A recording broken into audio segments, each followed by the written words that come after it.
Hey guys, welcome to part 8 of What If Nalto Was Trained by Anko. If you enjoy the video, then like, share and subscribe, and also comment your thoughts as it inspires me to make more such videos, and also check out my other playlist, hope you would like them too.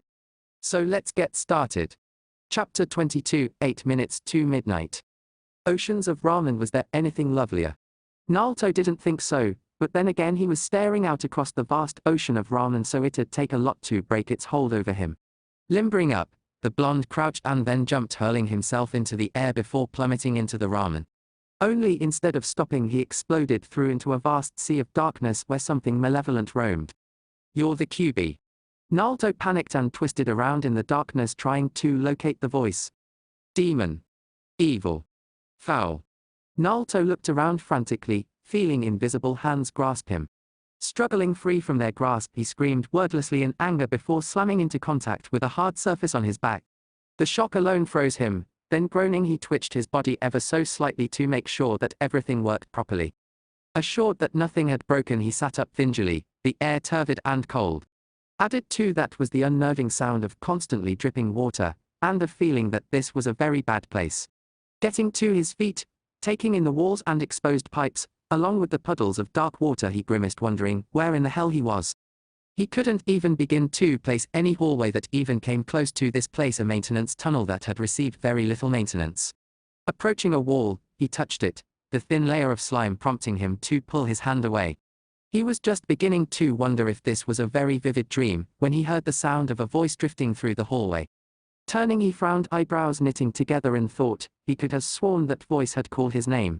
He hesitated, and then hearing it again moved toward it cautiously, wondering.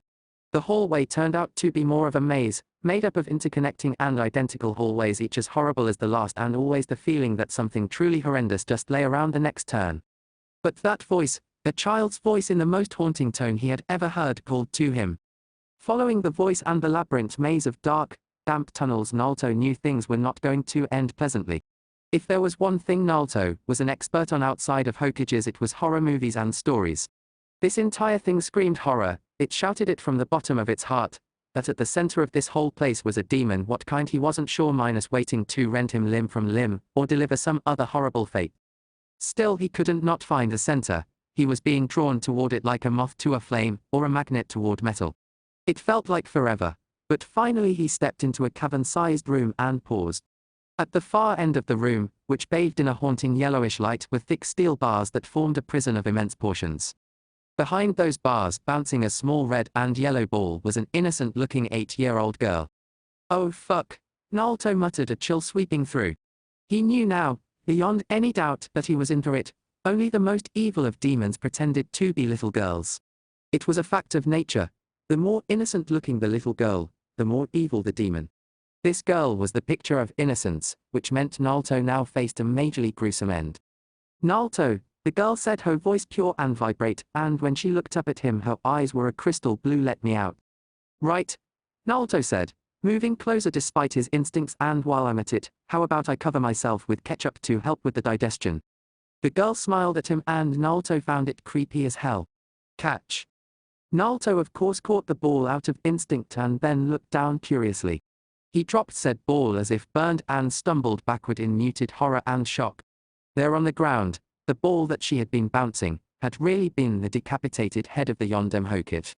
Looking up sharply, Uzumaki, Nalto now found a gargantuan shadow, with glowing red eyes and massive fangs trapped behind the bars. Can you guess my name? Nalto promptly jerked awake with a violent sweep of his arm, only to has it caught and held in check by a curious-looking Anko. Breathing heavily, not relaxing one bit, Nalto stared at her and then his hand in confusion. Why had he tried to hit her? There was something stalking just beyond the edges of his befuddled memory, but he couldn't quite grasp it. Oh. Good, he's awake, Freya said happily, strolling into the room. Well, come on, we've got some training to do. Anko released his hand, flexing her own subtly and staring at him curiously. Then shaking her head, she handed him a semi-repaired jacket. Up and at 'em runt. Grumbling, Nalto took the jacket and pulled it on, as Anko cleared his table with a sweep of her arm. Depositing his gifts into a bag, she tossed it to Freya, before picking up another bag. Dressed now, Nalto stood, popping his neck and wondering why they were leaving so early. Still, he didn't feel like asking and instead followed the two now silent ninja out of the room past the UNBU guards, and to the nurse's station. After more paperwork than he cared to think about, Nalto was finally released into the care of Freya and Anko. His first instinct of course was to try and find some ramen, but instead he was guided out of the hospital where Freya created a clone to take the bag to Anko's. Right, well, let's get moving, shall we? The white-haired man said happily as Cave Bunshine Freya darted away. Nobody should ever be that happy this early in the morning, Anko muttered, following the man, and Nalto realized she was hungover. Knowing Anko as he did, he knew that she could be very violent if provoked. He also knew that it took very little to provoke her in this condition. So Nalto, being the considerate person that he was, made sure to stay at the rear of the group, out of harm's way, as he stumbled after the two, stifling his own yawn. As sleep receded, Nalto began to wonder once more why they had to start so early. He was also wondering why they couldn't give him some time to come to grips with what they had told him yesterday. Oh hey, you're actually the jail for the demon that nearly killed us all. Now come on, you gotta train. Yeah, that was really conducive to his peace of mind. Snorting, Nalto leapt to the rooftops along with the other two, just wishing for a single moment to relax. Honestly, he had a lot to deal with. First, there was the fact that he was son to the Yondem. He honestly wasn't even sure what his thoughts or feelings about the Great Hokage were. There was resentment, of course, and pride, but now there was anger as well. A lot of anger. He tried putting himself in the man's situation, but he couldn't. Nalto was sure that he would have found a different way. That he could have killed or defeated the QB without involving an innocent baby. Nalto wasn't one to self-pity, but he couldn't help it. He felt betrayed, but still he tried to remember that the Yondem had to has been desperate. After all, you didn't seal a demon into a baby, let alone your son, for giggles. You had to, has no other option. Sighing, he shoved it all deep inside him along with the other things he had yet to deal with and instead focused on his surroundings. The sun was slowly climbing into the sky to his right, the two ninja ahead weren't talking. Looking at the streets below him, he frowned slightly, spotting the lingering signs of the fight. Kami. What was wrong with people? Why would anyone want to betray their own village? Leaving the treetops, the group moved into the semi-dark forest before entering a clearing with 3 training posts. Coming to a stop, Nalto sighed, while stretching. Kami, he felt good. A bit stiff, but good. He hadn't actually realized how much he had missed training till this moment. Looking at the two, he grinned, stretching his arms out with 2 loud pops. Oi, so how's this work? First, I need you to make me a cave bunshine, then you need to pay close attention, Freya said, a small grin on his face. Right, Nalto said, with a sharp nod before creating the clone. After that, he shifted his attention to the Sannin, wondering what he was going to do. Freya approached the clone, then raised his hand, looking as if he was doing nothing more than holding air. Until a swirling mass of chakra formed in the palm of his hand. Nalto felt his eyes widen a second before the ball smashed into his clone, who was propelled backwards through a tree before disappearing with a loud pop. Fuck me sideways. Anko said, startled. Maybe later, Freya returned with a smirk before meeting Nalto's gaze. What was that? Nalto demanded, more than a little eager to actually learn that. Freya smiled slightly. Like I said when you woke up day before yesterday, you're going to be working on a move called the Rasengan. Created by the Yondem, A rank and extremely powerful. The man nodded at Anko, who, setting her bag down, tossed Nalto a water balloon with a dubious look on her face. Oi, so what's up with this? Nalto asked as he caught the balloon and glared at the old man. Not that he was about to backtalk, after all, anything that could teach him that awesome move was worth doing. Hell, Nalto was even beginning to wonder what else of the Yondems there was to learn. You saw what I did to your clone, right? Freya asked, selecting his own water balloon. Ho. Sure, you somehow made it spin around wildly. From a normal point of view, that's how it looked, Freya said with a slightly amused look, then hefted his own water balloon. Blinking, Nalto looked at the balloon, which was making a soft swishing sound as it deformed. It didn't take a genius to figure out that somehow, the old man was making the water spin. A moment later, the balloon exploded in a small spray of water, and Nalto jerked in surprise.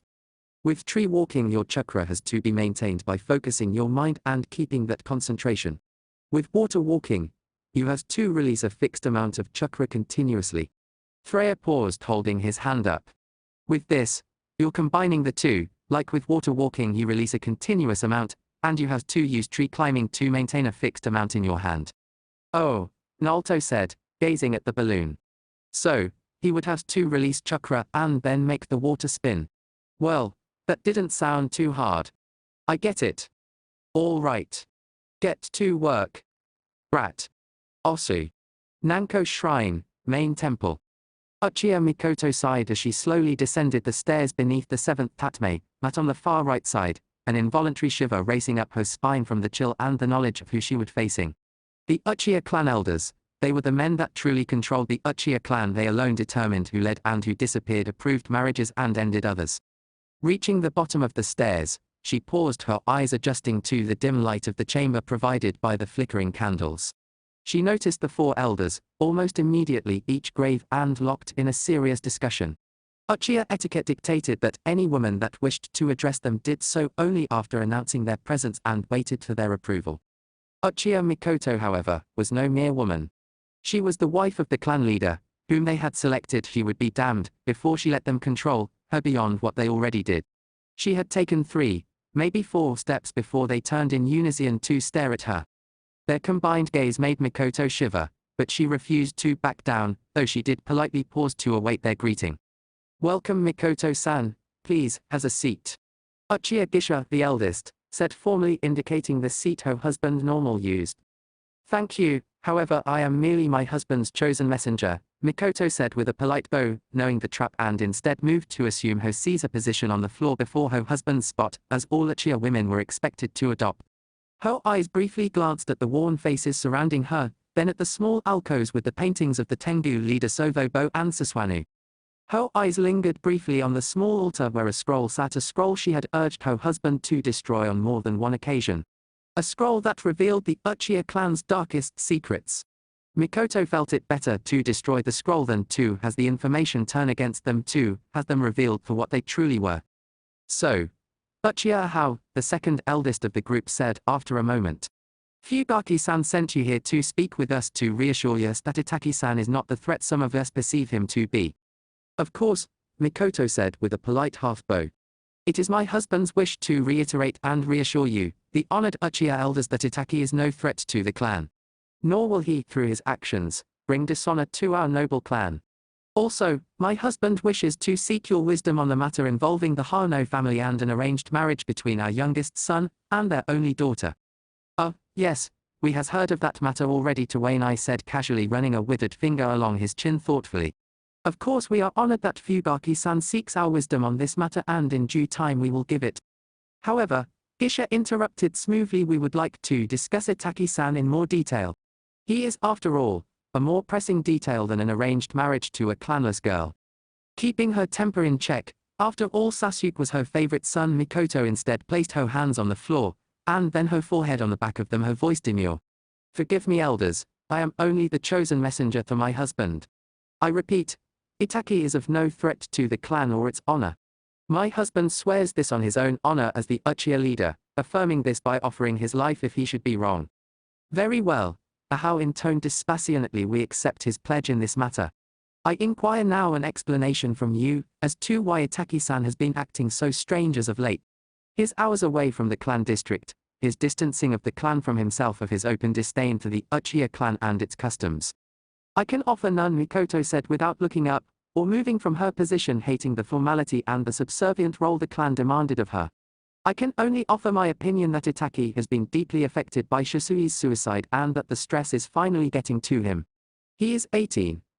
That is so very young, with so much responsibility. I believe that is the only reason for his actions. It is a possibility, just as it could be a mother's devotion to not see a serious threat, Gisha started to say before Avin cut him off abruptly. We has heard Fukao-san's answer. He has sworn to us that Itachi-san is not a threat. Mikoto-san also believes this, otherwise she would not be here in such a humble position. The older man said, his tone quiet. As to the subject of arranged marriages, I see no reason for the Horno girl to be denied. They do not come from a ninja clan, their genetics should allow for the proper disposition for the Sharingan to be passed along. I do, however, Wondered if maybe we are overlooking another matter that should be discussed. Agent-sama, what other matter is there? Mikoto asked, sitting up, glad for the man who always spoke as the voice of reason among the elders.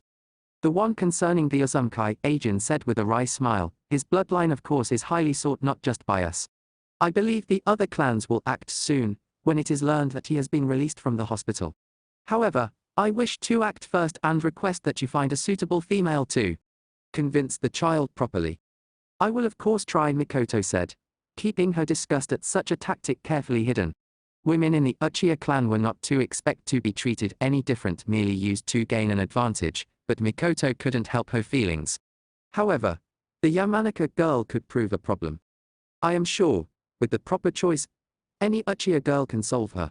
Gisha said firmly. You has our request. How? Mikoto managed evenly with a polite bow. I will see to it personally. Very well, Gisha in tone. There is still one other matter we must now address. It concerns Sasuke-kun and the reaction this village has had toward hearing such undiluted truth. Yes, you must explain to him that while he was quite correct in his assessment of himself and this village, it is unseemly to point this out to the others. Egos are easily bruised after all when they hear such unapologetic truth. Of course, Mikoto demurred, sighing in annoyance at these old men and their continued platitudes. Still, she was there until they decided to finish and she had no choice but to bow and agree. And she was all weird and everything. Anko's insane. Kami, I don't see how Nalto can ever manage to stay alive as her apprentice. Plus, like how she dresses is a bit minus. Extreme. I know, it's so totally the same with Kurenai-sensei. She always wears those bandit-like things and a shirt, which just barely cover her. Sakura agreed, nodding seriously while grinning slightly. She had never realized just how much she had missed having another girl to talk with. With her rabid Sasuke fandom, she had alienated the other girls in the village, so being back on speaking terms with INO was a welcome relief. After all, Sasuke was great and all, but well, yeah. At least she's nice though, INO said sourly. How? You've never seen her when she's angry, or you've made a mistake, Sakura said, glancing at her only recently reacquired friend. Kurenai-sensei gets all over you and won't let up. Then, if you do finally get it right, she turns all sweet and stuff. It's like she has a split personality. Well, that is scary, INO admitted with a nod before grimacing. But, like, Anko-sensei is even scarier cause she's always smiling even when she's promising to skin us or rip our throats out. But even scarier, they want us to be like them. Sakura said, shivering. I know, INO agreed, before stopping in front of a store display. Ooh. What do you think? Sakura studied the outfit in question. In her opinion, it was ugly as hell. But INO seemed to like it. And Sakura was aware of how tenuous this repatched friendship was. Still, Sakura couldn't just swallow her opinion on everything. At most, she could refrain from using INO's nickname. Please, that is so last year. Well, I think it looks good, INO said dismissively, eyeing it critically. So, Nalto, Sakura said lightly, studying the way her friend subtly tensed. While Sakura herself didn't particularly care for the boy, INO seemed fond of him. Sakura even mused that he had too has some hidden redeeming quality. She was willing to consider the possibility, since indirectly he had given her INO back as a friend. We're just teammates, INO said curtly, not looking at her. Friends. So you said, Sakura said breezily, with just enough emphasis on said to make it clear Sakura thought differently. But I meant, what's he like? All I remember is this goofball from the academy, kinda smart when it came to pranks, but annoying as hell. Actually, INO said, a slight grin on her face. He's still pretty much like that. Most of the time he acts like a mischievous Kami. Other times, he can just look at you and you realize there's more to him than you think. Like, I remember when I made my first minus kill, Sakura supplied supportively at INO's hesitation. Yeah. And he was the one that talked me through it, Only, when he looked at me, I felt. INO paused deep in thought. You know how sometimes you can feel intimidated and drawn all at once? It felt like that. Kami, it's hard to describe. Sakai, Sakura said, nodding. She understood INO perfectly, and it was hard to describe. So, he's definitely worth knowing. Yeah, INO nodded, walking away from the window display, lost in thought. So, is there something going on between you? Sakura prodded teasingly. There is nothing, Ino said hotly, glaring at her, going on between me and Nalto-kun. So you say, Sakura said, dropping the subject. She knew just how dangerous the subject could become because it would lead to teasing Ino about Nalto's fangirls, which would be a fast way of destroying their rebuilt friendship. Worse, though, it was because talking about Nalto tended to lead into a discussion of Sasuke, and Ino was a long way from being able to discuss Sasuke calmly. So, what about Sasuke? Is he still training? Ino asked, startling Sakura. Ino had actually managed that name without a sneer. Yes, Sakura admitted, chewing her bottom lip nervously, lapsing into thoughts about Sasuke, and her unease at how fixated he was becoming. He was always training now, he never let up, and her one visit had met with a very harsh response.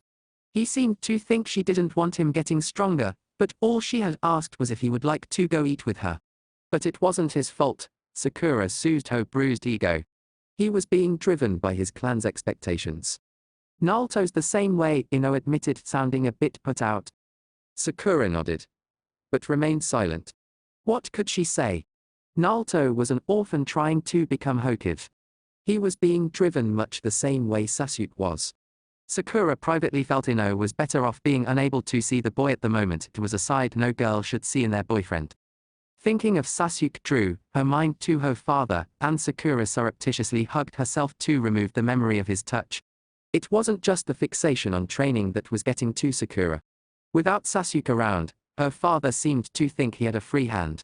Sakura knew logically that she could stop her dad, but he was her dad, and she couldn't bring herself to. Forcibly relaxing her arms, she focused on the people around her. They were all so happy going about their daily routine, seemingly oblivious to the two kunoichi. Here and there she could hear snippets of conversation, mentioning Nalto and how they had always knew he'd be great. It was another all too painful reminder that Sasuke needed to come back soon, because if he remained hidden away training for much longer, it would only get worse.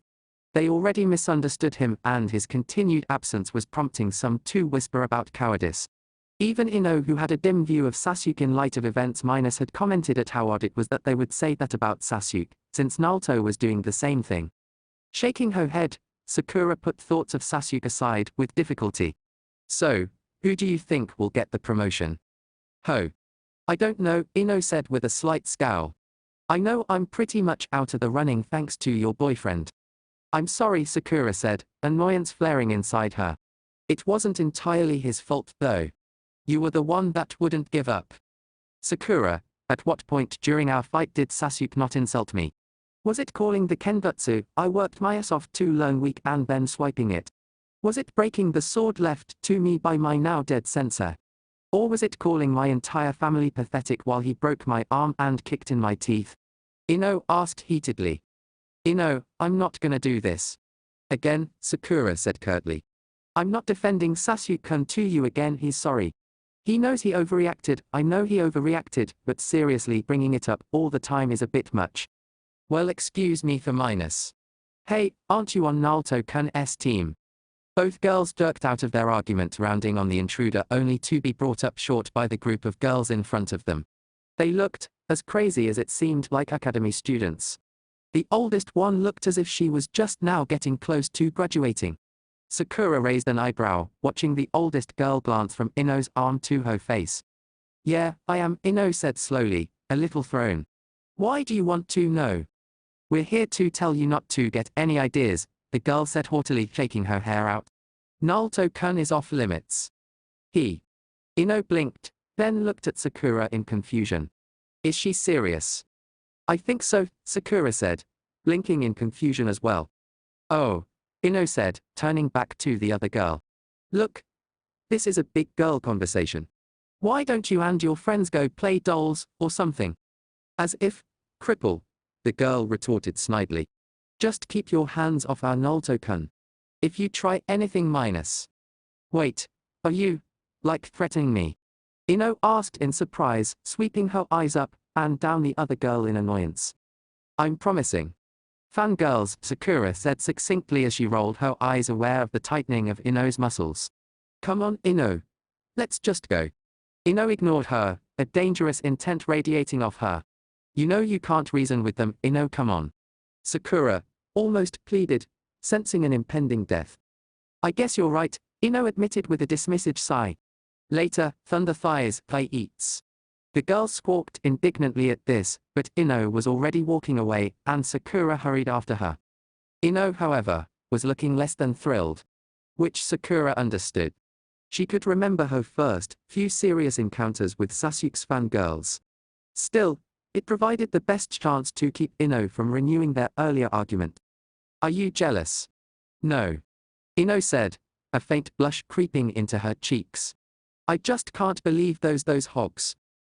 Well, everyone, ignore him all this time and now just because he saves the village they're all over him. How hypocritical. Besides, it's not as if Nalto-kun would ever actually like fangirls, especially ugly ones like her. Relax, Sakura said, her lips twitching in humor. So, Nalto's got a few fangirls minus.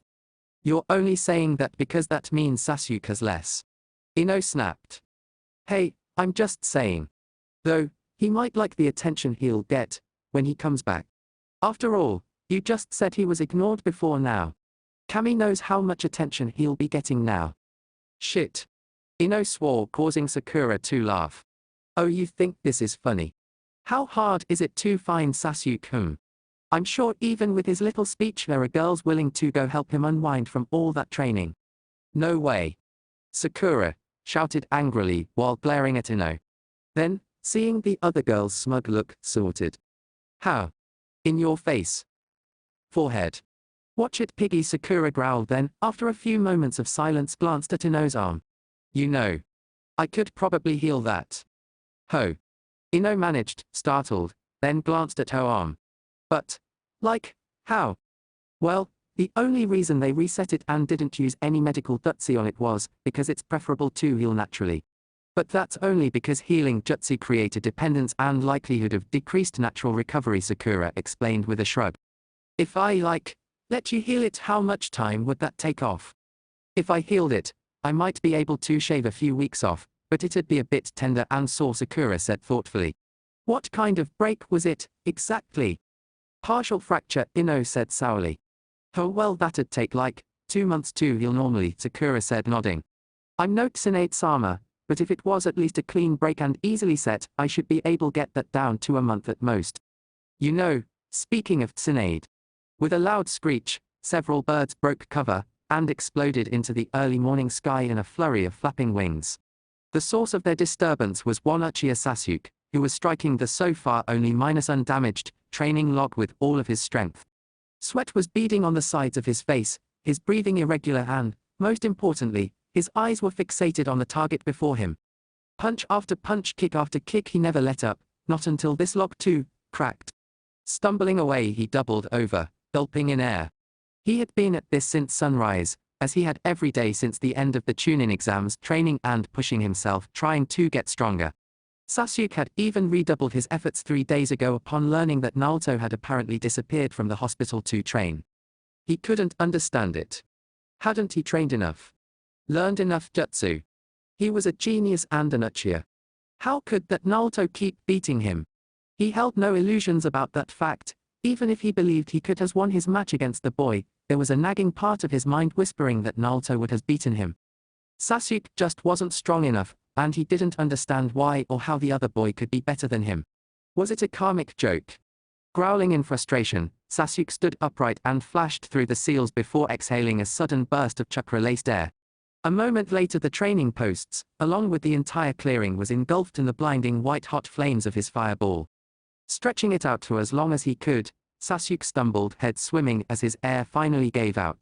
Why, Sasuke mumbled, leaning against an undamaged tree for support. How did he get so strong? Briefly, he wondered if, maybe he was making too much of this. Perhaps, if he relaxed slightly, it might help him. As it was, he kept pushing people away, his family and Sakura. He felt a part of him crave some sort of contact with at least the pink-head girl. She was the only non-Uchiha he could stand after all. But she hadn't understood his need to train. She had tried to talk him out of getting stronger. Angry, he darted from the tree while drawing his shuriken and throwing them in such a rapid manner that the charred branches he had targeted snapped. Angry and frustrated, he formed the 3 seals needed, gathered the burning chakra, then concentrated it into the chirping lightning of the Kidari. With a scream, Sasuke charged across the clearing at one of the few remaining unharmed trees. A moment later, his hand fingers drawn together like a spear drove itself through the trunk and out the other side in an explosion of splinters. Gah! Sasuke screamed, the chakra dying as he slowly removed his arm from the hole. Breathing heavily, he swore, promising that he would not stop for anything. He wouldn't eat, wouldn't sleep, wouldn't go back home, not until he was stronger. Strong enough to beat Nalto, and then, when he was able to do that, he would be one step closer to defeating his brother. Sasuke would be second to nobody. Not a Hokage wannabe, nor a would-be minus god of minus shinobi. Creating a handful of cave bunshine, which thankfully he had thought to copy from Nalto, he leapt backward. Landing, his eyes darted between the cave bunshine, then darted again as the one on the right began flashing through a series of seals. Katen, Housenka no Jutsu. A second later, the air was filled with a series of fireballs, each hiding a deadly secret of spinning shuriken. Sasuke himself danced and weaved his way through the attack Sharingan, working overtime. Skidding to a halt, Sasuke located his cave bunshine and hurled a shuriken and flashed through a series of seals to the shuriken cave bunshine. A moment later, the air was filled with several hundred. The cave bunshine exploded spectacularly, but Sasuke didn't rest. Pushing through the burning in his lungs, he dropped low, flashing through another series of hand seals. A moment later, he dodged and weaved his way through the hail of kunai from the last Sasuke cave bunshine, before plunging his kidari through the clone's chest. The smoke that enveloped the clone was acidic enough to make Sasuke's eyes water, and back away. Sensing the few remaining Sasuke cave bunshine, he lashed out in a flurry of taijutsu and high-level ninjutsu.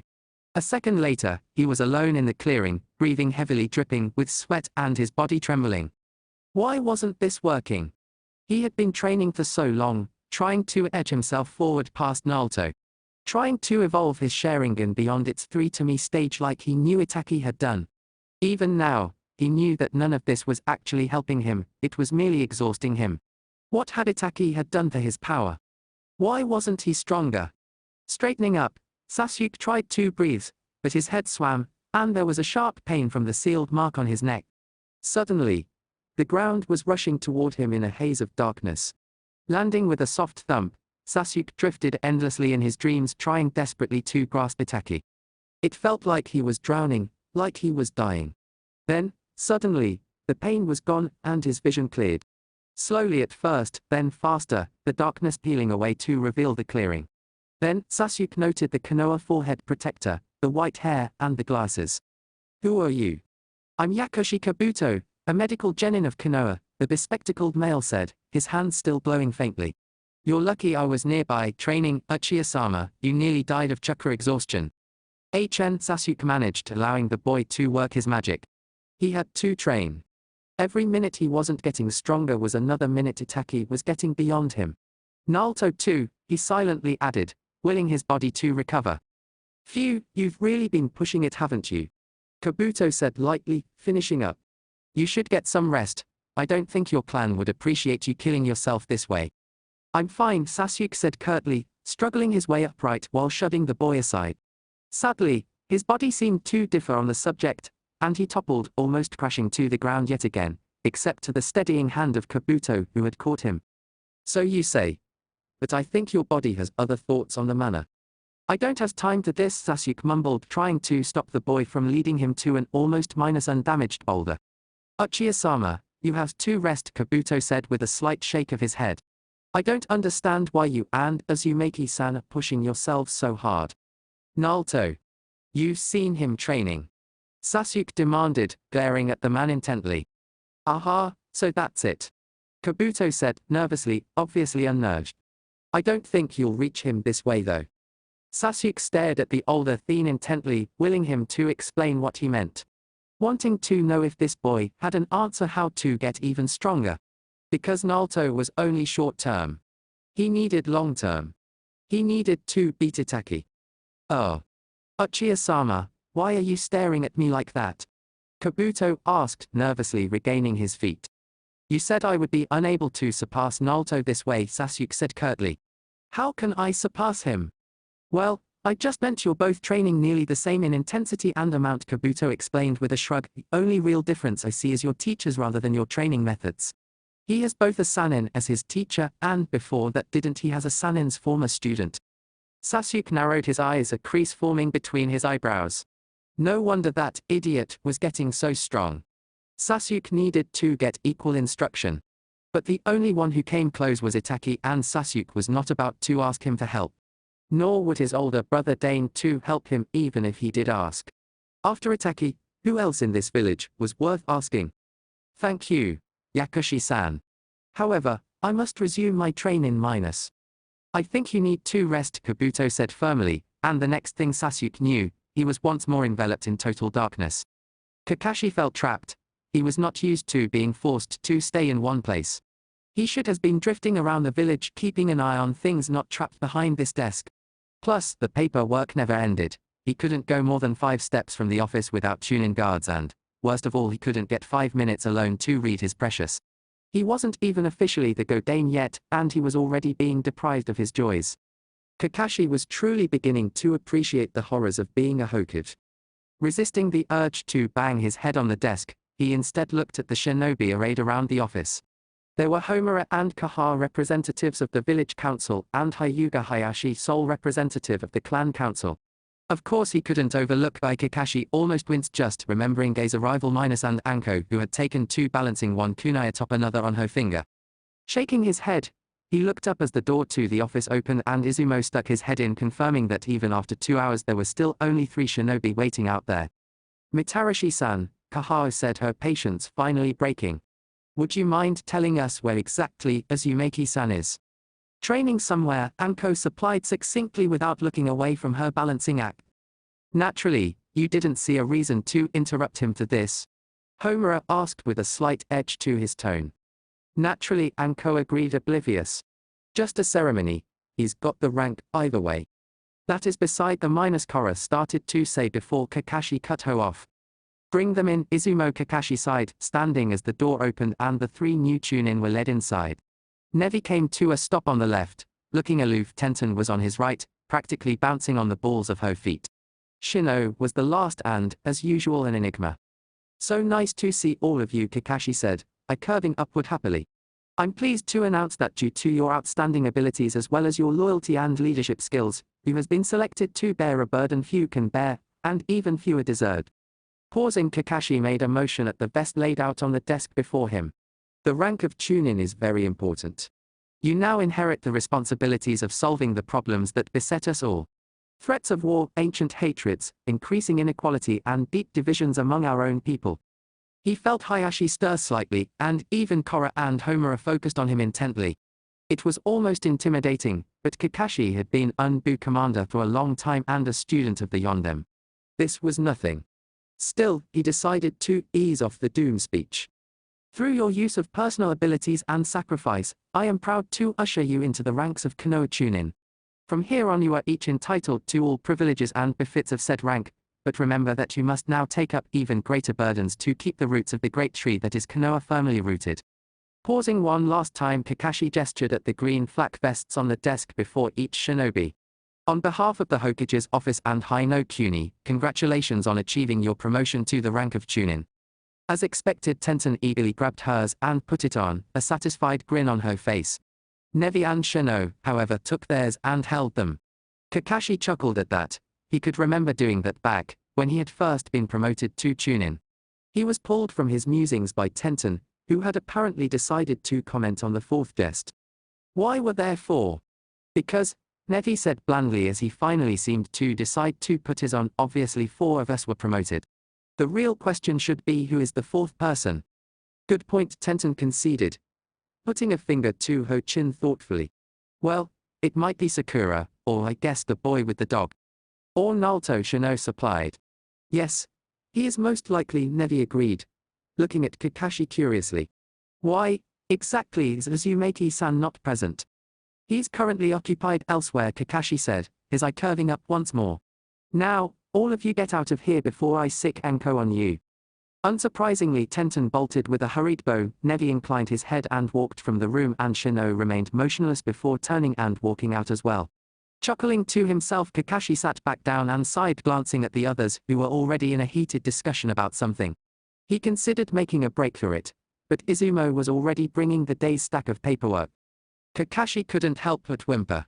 Oi, so the secret was to spin it in more than one direction, Nalto said, holding the water balloon up in his left hand while manipulating it with the fingers of his right. He felt a bit like he was cheating, but he offset that with the fact that he had figured this step out in just 3 days. Cause, if I just spin it in one direction, it just stretched flat, but wouldn't break. Grinning at the white-haired man, who was looking on with surprise, Nalto continued his manipulation of the balloon, causing it to become deformed and misshapen. A minute later, the balloon blew apart, drenching Nalto's hand, but the boy never stopped grinning. Yes. He'd done it. He'd figured this out, and he was now one step closer to his dream. Creative, Freya said in approval. So, you use your left hand to spin the chakra, then, grabbing it with your right, use your fingers to manipulate the water into moving in different directions. Yep. Nalto said with a grin. I was getting really frustrated, and then I squeezed the balloon really hard and saw it deform. That's when I realized what you were doing. After that, I just played around and came up with that. I could hit it, too. But this way is a bit faster. Well, it's still pretty good to just being at this the 3 days, Freya said, producing an orange ball. You got it in about the same time it took me. Now, let's see how you handle this. Nalto blinked, startled that he had figured something out so quickly and a little annoyed as the man began bouncing the ball he had produced. Then, he watched as the ball rebounded hard from the ground with a soft poing and then shot into the air before coming down at his face. Nalto reacted quickly, catching the rubber ball, while wincing from the sting in his hand. Second step, Freya intoned solemnly, holding his own ball with a picture of a frog minus up. Break the ball. Nalto blinked, then watched as the rubber ball Freya was holding blew apart with a loud ripping noise and a burst of power. Frowning, Nalto looked at his own ball and, placing his hands on it, began working diligently, managing at least one bump before it suddenly stopped. Panting, he glared at it, then at the old man before trying again. He tried to a solid 10 minutes, each failed attempt increasing his frustration. He knew that he was doing it just as he had with the water balloon, but this time it wasn't working. No matter how hard he tried, he couldn't get it to pop. Panting and hands trembling, Nalto looked up at the smirking Sanin, wondering if maybe this was all just a trick for that man's sick amusement. So, you get it now? Freya asked finally, crossing his arms. It's at least 100 times harder than the water balloon. It took me 3 weeks to figure this step out, and the Yondim about 6 months. Of course he did invent the jutsu and didn't has anyone guiding him. Hey, Nalto panted, before concentrating on the ball yet again. This time, however, he considered what he was doing wrong. It wasn't technique. That much he knew. Maybe he should try striking the ball instead of using his fingers. Holding it aloft in his left hand, Nalto took a breath. Then, spinning his chakra, he brought his right hand forward rapidly. For a minute he thought it was working, the rubber ball deformed, but then, just as before, it went smooth again. Gah! Nalto said loudly, glaring at the ball with pure venom. What the hell am I doing wrong? Nalto, the first step was to spin, Freya chuckled. The second step involves adding power. This is the hardest step because without water, you can't feel your chakra moving. So, I add power, Nalto muttered, glaring at the ball. This stupid thing was getting in his way of being Hokage. Plus, he was determined to surpass the Yondim. Clutching the ball tightly in his left hand, he began pouring as much chakra into as he could while striking the surface. He wasn't sure how long he stood there doing this, but suddenly his hand was no longer just tired, it was beginning to hurt. A lot. But the ball was deforming, so he couldn't let up. I can't fail. Nalto muttered, pouring even more chakra into it. His head was beginning to swim, his arms to tremble and his hands to throb with pain. Losing his concentration, he stumbled, then shaking his head, he caught his breath and tried again. Over and over, trying desperately to master this step. Every last erg of his chakra, he poured it all into the ball until his vision blurred and losing concentration, he collapsed to the ground painfully. Breathing heavily, sweating and unable to see anything but blurs, he lay there drifting on a sea of thoughts and half-formed dreams. He had to get back up, had to try again, and he even managed to push his way up to his hands and knees. Then, dry heaving, he collapsed to the ground once more and thankfully unconsciousness swept over him. Still, Nalto never let go of that ball. Uchiha Fugaki should have been at home, working on keeping the clan from imploding. Itachi was getting progressively stranger, the others progressively paranoid, and Sasuke was beginning to worry both him and Mikoto. Well, more Fugaki than Mikoto, for the simple reason that Fugaki knew his youngest son was very obsessive about things. Of course, he also had to handle his duties as the head of Konoha's military police force, and things were getting even crazier there. Yet, instead of handling all of that, he was sitting here after roughly 2 weeks of demanding a meeting, wasting his morning staring at Kakashi. The masked man had been a thorn in the Uchiha clan side for 13 years, ever since he had been given that eye. Even Fugaki had a hard time dealing with the masked man. Obito had been his favorite cousin after all, and it was galling to have a non-Uchiha remain in possession of that eye. Kakashi had for the last 10 minutes been listening to Fugaki defend his Sasuke. Fugaki had pointed out that Sasuke had in a way been telling the truth. That Sasuke had just been carried away as children his age were prone to do, and that he knew that not everyone were inferior to the Uchiha.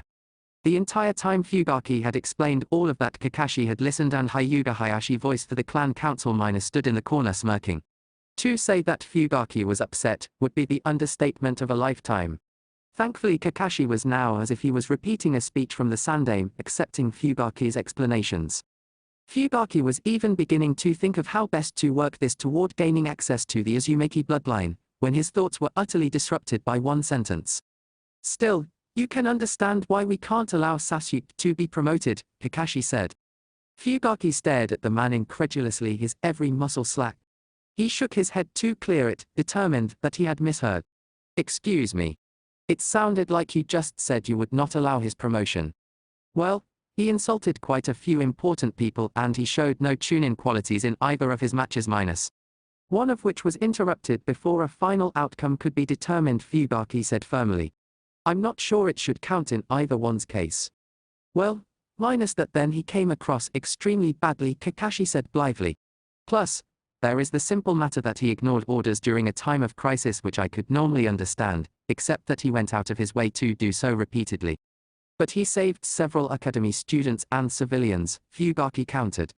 "Yes, but he jeopardized thousands more by not informing Itachi-san of my message," Kakashi said nonplussed. "The clans of course feel the same," Hayashi added indifferently. "His arrogance was atrocious, his skills doubtful, and his reliability non-existent." Fugaki glared at the other clan leader, then turned his attention back to Kakashi. He had to figure some way out of this. Sasuke deserved his promotion much more than the Hyuga, or the talentless weapons girl. As to how to convince them of this fact, however, the Uchiha patriarch had no clue. His only chance was to make it both political and personal. That would force them to grant the promotion. He hated pulling such an underhanded trick, but to Sasuke he would attempt it. "I will concede that you've raised good points," Fugaki said carefully. "However, please remember that Sasuke is a tad young and prone to saying rash things. He is, however, a capable leader, very talented, and he has the Sharingan, which would be an invaluable asset to a Chunin." "Uchiha-san," Hayashi said. "Perhaps you failed to realize that the very people he would be attempting to lead were among the people he insulted. No military commander can lead effectively if his own men are actively hostile toward him. I think, Hyuga-san, you underestimate their ability to separate personal conflicts from the professional responsibilities as demanded of a shinobi," Fugaki countered, pleased that the idiot had provided the opening he needed. "Of course you could be correct, since it seems that Hatake-san has allowed his anger over having his own technique stolen to influence him. It is an understandable reaction, but you can hardly hold that against Sasuke minus. Fugaki-san, the decision is not going to change," Kakashi said, cutting him off. "Sasuke can try again in 6 months, but no one in this village is going to approve his promotion." Fugaki glared at Kakashi in disbelief. It was all he could do to keep from killing the man. He even envisioned leaping across the desk and decapitating him, but held himself in check. It wouldn't be worth the trouble, but now if he could manage it and then frame the Hyuga, he'd not hesitate. Shaking his head, Fugaki got to his feet and walked out, darkly wondering what he would do now. The air was still, the only sounds that of rustling of leaves, the distant noise of Lee and Guy training, and the sound of metal weapons striking the hanging targets with an almost inaudible thump. Inhaling calmly, Nevi forced the world away even more, attempting to make his mind a clam-ocean. Empty the mind, be formless. Shapeless. He was serenely aware of the weapon striking the tree, outlining his seated form. Cradling his hands calmly in his lap, he concentrated on his breathing. Slow, steady, controlled. He could feel the connection to his body fading. And then in the emptiness of his mind he was barred by the sudden image of Tenten and a bloody kiss. Tensing ever so slightly, his mind fared back into awareness of the world. Taking another breath, the Hyuga genius forcibly cleared his mind, creating the formless void from before. Breathe in, breathe out, forget the world. Calm, control, stillness. His body was falling away yet again, the noise of the world faded away. Then he was barred back into the world once more by the memory of that bloody kiss, of her screams. This time he couldn't stop himself from opening his eyes to stare at the girl in question, watching her twirl a kunai around a finger absently. Beautiful, he thought before closing his eyes once more. Taking a deep breath, he expelled it heavily, berating himself. He should not be thinking of her like that, should not feel anything for her. She was not, he could not care for her in such a way. Yet, he couldn't get that kiss out of his mind. She had thought she was dying, he rationalized like he had for the last few weeks. She had a crush on him, he knew it. How could he not, with his eyes? It was understandable that she would do such a thing. As her teammate, he had allowed it because he had thought she was dying.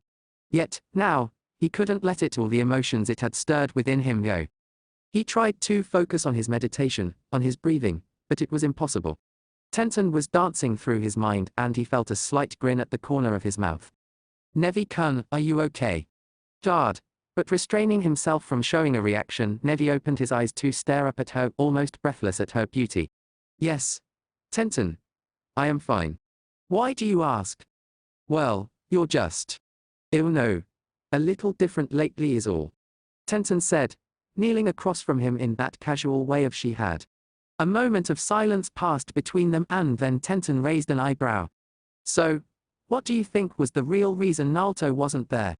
He was training, Nevi answered simply, thankful that he had something to keep his mind off her and her nearness.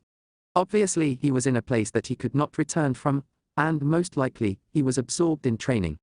Yeah, true. He does seem the type, Tenten said thoughtfully, seemingly unaware of his attention. Still, he's pretty strong. Kind of like Lee. I mean, they're both orphans, and they're both making their own way. There are similarities, Nevi allowed, closing his eyes. Though you two are making your own way despite your family. Yeah, Tenten said in a low tone. You has come a long way, Nevi said sincerely, offering her a small nod. Thanks, Tenten managed, cheeks tinging red slightly. Nevi changed topics, aware of how close he had strayed too close to certain emotions. However, Uzumaki-san and Lee do differ in one area. Lee came from a known family, he has a family identity to cling to. But Nalto doesn't. Exactly, Uzumaki-san has no connections to any family. He has no history, no guidance outside of his sensor. Yet, he has proven himself more than equal to any Hyuga or Uchiha. He has risen to an unbelievable height seemingly from nowhere. Sounds like you respect him, Tenten said, raising an eyebrow. Maybe even a bit jealous. Respect. Yes, it would be foolish not to respect his strength. Much as it is foolish to not respect a tiger, Nevi explained, closing his eyes. However, I am not jealous. His strength is dangerous without a clan identity to guide him, there is no telling what will happen. Are you actually worried? Tenten questioned nervously. How? He is likely to crumble under the weight of his own strength. You raise several good points, Tenten said with a small grin. However, you still haven't kissed me. What are yo meth? Nevi managed, totally off guard as Tenten leaned forward and kissed him. When she broke the kiss and sat back, she had a wide grin on her face and a knowing sparkle in her eyes. Now next time you have to kiss me, Tenten teased, and then climbing to her feet she turned back to her weapons training. Nevi stared after her, then absently reached up to touch his lips. Gladly he whispered, then, cupping his hands, returned to his futile efforts at meditation. Gah! Nalto cried as he collapsed in a heap yet again. His heart was racing wildly, his hand no longer even able to ache. It felt like the nerves had been damaged beyond repair, but he knew that if he waited a minute or so they would be fine. Still, 2 weeks of this torture, 2 weeks of just trying to pop one stupid rubber ball. He was just wasting chakra. No matter how much he poured into the damn thing. Plus, that stupid concentration mark wasn't helping either. This has to be the limit, Nalto murmured to himself as he rolled over onto his back to try and ease his breathing. Drifting for a moment, his eyes closed, until he felt something settle on his forehead. Opening his eyes, he reached up to discover that it was a leaf, which prompted him to chuckle as he stared at it sightlessly for several long minutes, remembering the academy. Oka had tried so hard to teach him concentration.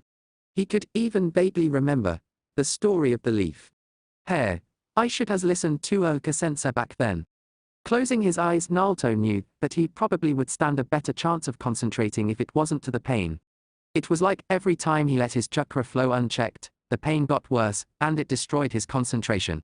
He had to increase his chakra until it exploded. Suddenly he sat up, eyes wide as his mind latched onto a solution. The pain was the key. If he increased his chakra right up to his threshold and maintained it there, he could concentrate. He had the answer. Getting to his feet hurriedly, the blonde clutched the ball tightly in his hands and closed his eyes, building his chakra while chanting "concentrate" silently to himself. It started small, stinging in his arms. Then, sharper stabs. The pain grew and grew, telling him that he was close, because he never once stopped concentrating. Not yet, he murmured, feeling the pain grow closer to what he sought. Eyes now clenched, he screwed up every ounce of his concentration on swirling the chakra in his hands wildly. Go hhhh. Nalto shouted, eyes snapping open as the ball exploded. The force of the explosion lifted him off his feet and sent him hurtling backwards until he crashed to the ground on his side and skidded to a stop against Freya's leg. Breathing heavily, unable even to see clearly, Nalto still grinned. He'd done it. Second stage mastered. Freya said, a worried frown on his face. Ha ha ha, Nalto managed, focusing his eyes on the man. He was far too giddy with excitement to stop and care why the man was looking worried. Let's get the third stage going now. Not right now, you need to rest. We'll get some ramen. At the mere mention of his precious ramen, Nalto was on his feet and running, a cloud of dust rising behind him. He had been doing a lot of training, a lot of fighting, and he had been denied the most perfect gift that the kami had ever deigned to bestow. Ramen, delicious, mouth-watering. Ramen. Skidding to a halt outside of his favorite ramen stand, the blonde shinobi blinked in surprise to find Freya already standing there. What took you? Nalto, however, ignored this and darted into the stand, happily plopping himself down at the bar, stomach growling. Eh? Nalto-kun. I said, startled. Eyes wide. It is you. Hey. Dad. Nalto's back. What? Really? The old man said, coming from the back, a look of disbelief on his face. Well, I'll be it is him. Where've you been? Ramen now, Nalto said, with a grin, talk later.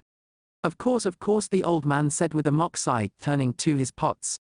So, what would you like? I asked with that soft smile she usually wore. 5 Hokage-sized miso ramens, 3 large, 2 regular and a small, Nalto said, drooling.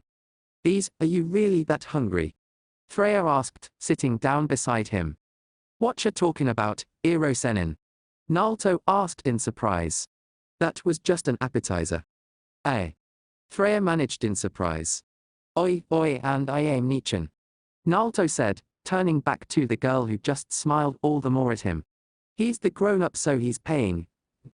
Of course, I agreed happily. Say what? Freya bellowed. I am not going to pyt or minus. B, but how can you not? I said, pouting cutely, much like she usually did whenever Oka started questioning his decision in treating Nalto to lunch.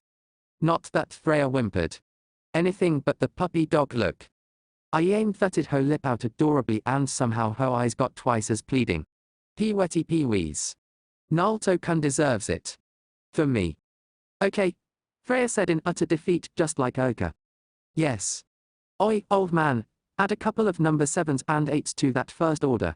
Nalto cheered, even as the first bowl was placed before him.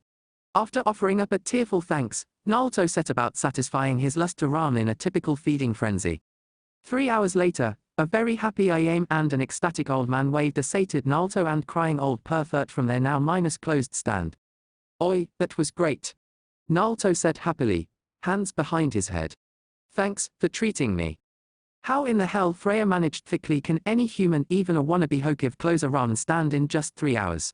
Do you realize how much you just ate? Or how much that cost me. Hey. But I was hungry. I haven't had ramen from there in forever, Nalto said, grinning. Oi, plus, like it really helps them out, you know. Not even Arashi liked those stupid Mochi this much, and he was always eating those every time I turned around. Freya grumbled. Thank the kami I'll be leaving, I'd be broken a week trying to feed you. Ho. You're leaving? Nalto asked, focusing on the man raising an eyebrow. Why? Not until I explain the third step, Freya said, resigned, and because the Unbu has finally found Tsunade's location. I'll has to hustle to catch her before she disappears again. Aha, Nalto said, nodding seriously as his mind drifted back to the Sandaime. So what's next? You said there were 3 steps, right? Hold on, Freya said, stopping briefly to buy a pack of balloons from a vendor. Then, walking once more, he blew one up absently. Finishing, he handed it to Nalto and began blowing yet another one up. Another balloon. The first step was to spin, the second step was power. Freya explained as they finally entered a nearby training area. Turning, he held his balloon up at eye level for Nalto. The third step is this. Ho. I don't get it, Nalto said, studying the balloon intently. It looked like nothing was even happening. What the hell, you're not doing anything.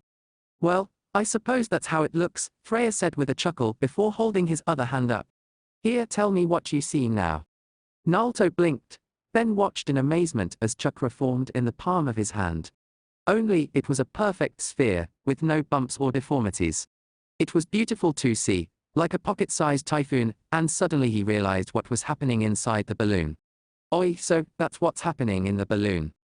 Right in one. Fixing his attention on the balloon, Nalto felt overwhelmed. With all that chakra spinning, the balloon wasn't even twitching. It was obvious that the sphere had way more power and speed than when he popped that rubber ball. Okay, listen carefully since you'll be working on your own from now on, Freya said, allowing the sphere to dissipate. This third step is combining all you learned from the previous 2 and charging it. Charging it. Basically, you spin your chakra as fast as you can while increasing your chakra to the maximum limit, Freya explained, holding the balloon up carefully. The trick is you have to make a wall within the balloon and concentrate your power. So, basically, Nalto deadpanned, I do all the spinning and power from before, but try not to pop the balloon. Hey, you has gotten quicker. Oi, but why bother? Nalto asked, scowling in thought. Honestly, the second step seemed pretty damn powerful already. I mean, it's just wasted chakra, right? So why bother? Watch, Freya said, moving to a nearby training post. He gathered his chakra, much like the second step, before slamming it against the post. The power dissipated quickly, leaving behind deep, spiraling grooves into the training post. That was the second step. This is the third step. A second later he shoved his hand forward, the chakra swirling into the pocket-sized typhoon as it connected with the post. This was followed by a cracking sound, and then the training post exploded into splinters. Covering his face, Nalto flinched back from the reaction. Recovering, Nalto lowered his arms, staring with wide eyes at what remained of the post, then looked at the man. Whoa. See, if you can keep that typhoon of chakra in a sphere, the power doesn't scatter, Freya said with a nod. The power becomes concentrated to an extremely high level. Looking at the balloon he was still holding, he narrowed his eyes before grinning thinly. This was it. The big step, and it was going to be hard. Nalto wouldn't give up. This was for all intents and purposes a family technique, and however he may have felt about the Yondam, he wanted some connection to him. I can do this. Good. Now, practice every chance you get. This step can be done walking down the street, eating, just sitting around. Freya admitted, picking up his scroll and looking at Nalto. Remember, this is an extremely powerful jutsu. Don't use it lightly. Oi, do you have to leave right now? Tsunade Haim won't stay in one place for long, and the Unbu has been working hard to find her. I can't waste any time. You've got the jutsu, now you just have to master it. Alright, Nalto said, then grasping the balloon in his hands began concentrating. Everything else was secondary right now, all that mattered was completing this jutsu. A soft swish of noise, branches creaking and leaves rustling. A glint of bone-white porcelain in the moonlight. A lingering baleful aura filling the night as it came to rest on a telephone pole high over the Uchiha district. Crouching down, the armored figure tensed, then relaxed. Uchiha Itachi was considered the clan's golden boy. He was a genui among genuizers. Graduated at the top of his academy class at age 7, had mastered the Sharingan by age 8, became a Chunin at 10, and became an UNBU squad captain at the age of 13. Of course, as his mother had pointed out recently, that was nothing impressive. Sasuke, who had graduated at 12, by all rights should have graduated equally early. However, times had changed and early graduation was no longer allowed even to genuizers. Itachi, however, ignored this, as Sasuke was and always would be their mother's favorite. Instead, he focused on something much more important: just how much longer he could delay the inevitable. Closing his eyes, he concentrated and reopened them, Sharingan evolving into 3 elongated swirls before stalling. Everything was clearer, sharper, brighter, but ultimately no different. He felt a spike of mild frustration at that, still just on the cusp of his final step toward maximum capacity. Silently, he allowed his eyes return to normal and stared down into the silent streets beneath him. It had been this way since the death of Shisui, so close and yet so far. He had pondered the problem for a long time and had only recently begun to realize the solution. The first part of it was the simple fact that Itachi had not cared for Shisui very much nor feared his death. Hence it had only nudged his Sharingan forward, frustrating him to no end. The second part was capacity. Itachi was coming to understand that while he had an unbelievable large chakra capacity, the Manrikyu probably required an even larger one. So he had been building up his capacity, doubling then tripling it, until he felt the maximum effect. The third and final part was how, exactly, to finish the development of the Manrikyu Sharingan. Forcing it was pointless and did more harm than good, which made him realize that he would merely have to find someone else. Who exactly that would be, he had no idea. Itachi, after all, did not feel close to anyone. Still, he had not given up on this. After deep consideration, thought, and rereading the Uchiha clan scroll, he had come to the solution. With his capacity at his peak, the answer was simply to kill all of them. Every last Uchiha, the entire clan, until his eye made its final evolution. That solution, however, had been placed on hold at first, because doing so would leave him with no place to go and further his goals. But with Orochimaru's offer signified by the Suzaki ring he now wore, that was no longer the case. No, now he hesitated only because of how many high-level ninja were active at the moment, not the least of which was Virier of the Sannin. Itachi was no fool. Any man that had completed 138 S-rank missions was not one to risk fighting before he evolved his eye completely. Still, this had not meant Itachi was doing nothing. He had taken advantage of the unity affair and removed all those Uchiha that live outside the compound. Distant aunts, uncles and cousins who could never develop or pass along the Sharingan. Now, with Virier finally leaving the village along with the other high-level ninja easing up and lowering their guards, Itachi knew his time to strike was approaching. The Manrikyu was perfect to his goals and he would willingly sacrifice all of them until he found the one to grant it to him. Just a week left, a week before he was to offer his answer to Orochimaru and join Akatsuki, a week until his capacity was just that much clearer, that much larger. All that was required of him, Uchiha Itachi, was the total dedication of his clan and leaving his brother alive for whatever twisted goals Orochimaru had in mind. Unless Sasuke was needed, Itachi silently amended. If Sasuke's life was needed to evolve his eyes, then Orochimaru would be denied that boy. Yet it didn't matter, all that did was achieving his goals. A cloud drifted over the moon and when it passed, Uchiha Itachi was nowhere to be found. 5 minutes to midnight and counting. Chapter 23, Nenchou Uchiwa. There were certain, unavoidable facts that everyone had to accept. For Uzumaki Nalto, it was the fact that he needed to re-enter the village proper and buy a new jacket. His old one was shredded. Patched, but shredded. Also, he was hungry and really his training was now by all accounts to the point that he could do it as he went about his business. Hence, his total concentration on the balloon in his hand as he strolled down the street, unaware of the attention he was gaining. Not that it would have mattered to him. Naruto was used to attention. Of course, that was the attention of a troublemaker, or an enemy plant. The attention he was currently receiving was just a step beneath hero worship. Thankfully, Nalto was, indeed, oblivious to this. For the moment, at least. He was doing pretty well, or at least he felt like he was. So far, he had managed to keep this balloon from popping. He didn't even want to think about how many others he'd wasted since Ero Sennin had left yesterday. Plus, He had learned something pretty impressive once he got the bubble of chakra formed around the swirling chaos. He could maintain it with one hand. For a few seconds, at least. This was proven a moment later, as he finally removed his hand and attempted to keep it working with one hand. It lasted to a full 10 seconds before it went pop, fluttering his clothes and rocking a few hanging signs. Sighing, he pocketed the broken balloon and produced a new one, resuming his training before a hand landed on his shoulder. Gurking Nalto turned ready to fight.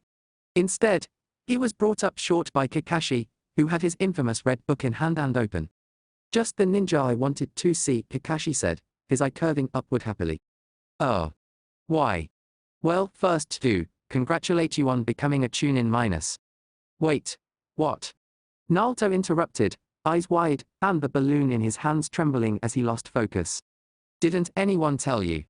Kakashi asked as his eye drooped. "You were promoted to Chunin. There weren't very many of you this time around minus." "I'm a Chunin," Nalto shouted, his balloon exploding forcefully.